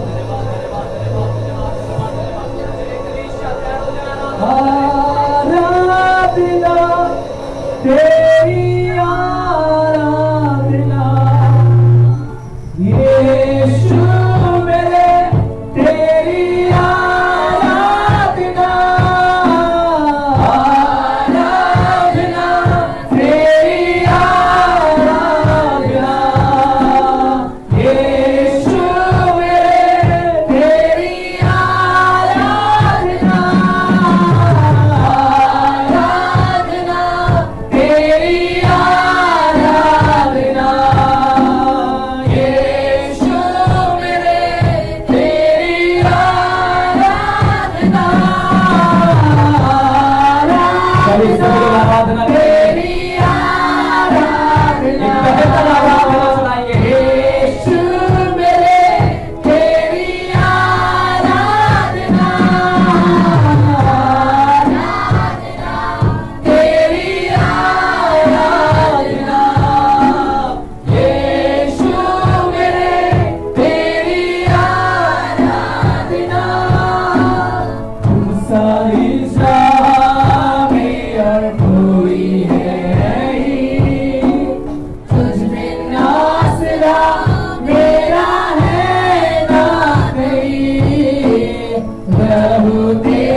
हमारे जीवनों में वो सारी चीज जो मूर्ति का जगह ले लिया है, आइडल बन गया है, हमारे जॉब, बिजनेस, हमारे पति, हमारे पत्नी, बच्चे, प्रभु जो वेदी पर अपने कीमती वस्तु को लेकर आकर बलिदान करता है वो आराधना बन जाता है। प्रभु हमारे जीवनों में वो सारी चीजें जिसे हम बेहद प्यार करते हैं, वो सारी चीजों को हम आपके चरणों में अर्पित करते हैं। प्रभु बाइबल के अंदर हमने विधवा स्त्री के विषय में देखा, किस तरह विधवा स्त्री ने अपने जीविका को परमेश्वर आपके चरणों में, आपके ऑफरिंग में दे दिया। उसने वो उसकी एक आराधना थी, वो उसने एक आराधना को एक अर्पण किया। प्रभु आज की शाम हम भी एक आराधक बने, तेरी आंखें आराधकों के ऊपर लगी है। प्रभु ऐसा ना हो कि हम स्तुति को ही, हाथ उठाने को ही हम आराधना समझ बैठे। आज आपने हमें सच्चाई बताया, हमारी आंखों को खोला, उसके हम आपको धन्यवाद देते हैं। पवित्र आत्मा हमें अनुग्रह प्रदान करे, जैसे हम पहला प्यार करते थे, आज 50 साल, 10 साल, 20 साल भी हम आपको साबित कर कर दिखाए कि आज भी हम आपसे उतना ही प्यार करते हैं। प्रभु हमारे दोस्त मित्र, हमारे तंबाकू, शराब इत्यादि, चापलूसी करना, चुगली, झूठ, गाली गलौज, मारपीट, ये सारी चीज हमने छोड़ दिया है। कब का परमेश्वर हमने बलिदान कर दिया है। अगर ये चीज आज भी बना हुआ है तो प्रभु हमें क्षमा करिएगा। आज हमें ताकत दे, वो सारी चीज को हम त्याग करने पाए और फिर से एक अच्छे आराधक बन जाए पिता। हमारी आत्मिक लाइफ को बढ़ाइएगा, शारीरिक हवस को निकाल फेंकेगा पिता, अश्लीलता की चीज को निकाल फेंकेगा पिता। धन्यवाद देते हैं, सारा आदर आपको मिले, सारी महिमा आपको देते हैं। यीशु मसीह के नाम से हम प्रार्थना करते हैं पिता परमेश्वर से। और सभी जन बोलेंगे, एक बार जोर से बोलेंगे, जोरदार तालियां प्रभु यीशु मसीह के लिए, जोरदार जोरदार हालेलुया, हालेलुया, यीशु मसीह की जय।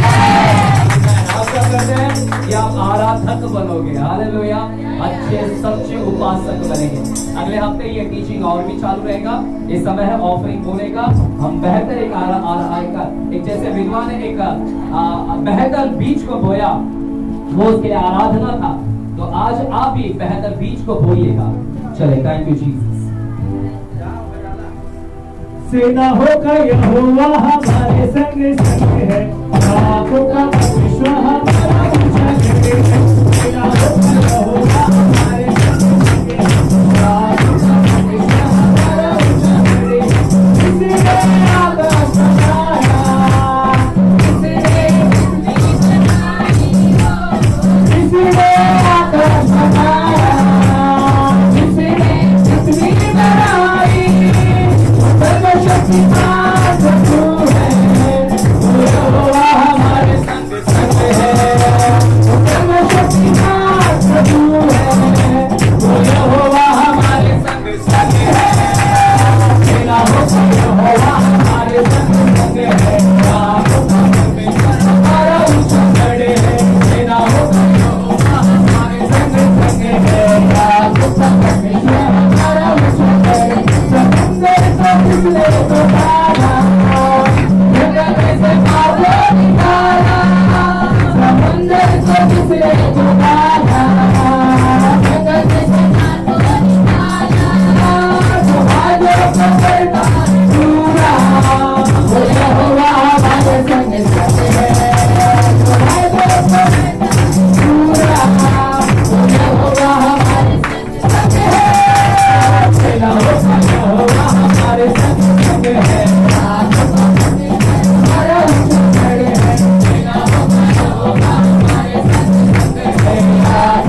चीज को याद रखना, घर में हम कितने झगड़ा रगड़ा कर कर आते हैं, लड़ाइया, गाली गलौज, पति पत्नी, फिर संडे को यहाँ पर आते हैं 5 बजे, संडे को ही गाली दिया, संडे को ही क्या क्या बोला, गाली गलौज देकर फिर इधर आए और फिर आते हाथ उठाते, हालेलुया हालेलुया, तू कितना प्यारा है, तू कितना सच्चा, तू कितना अच्छा है।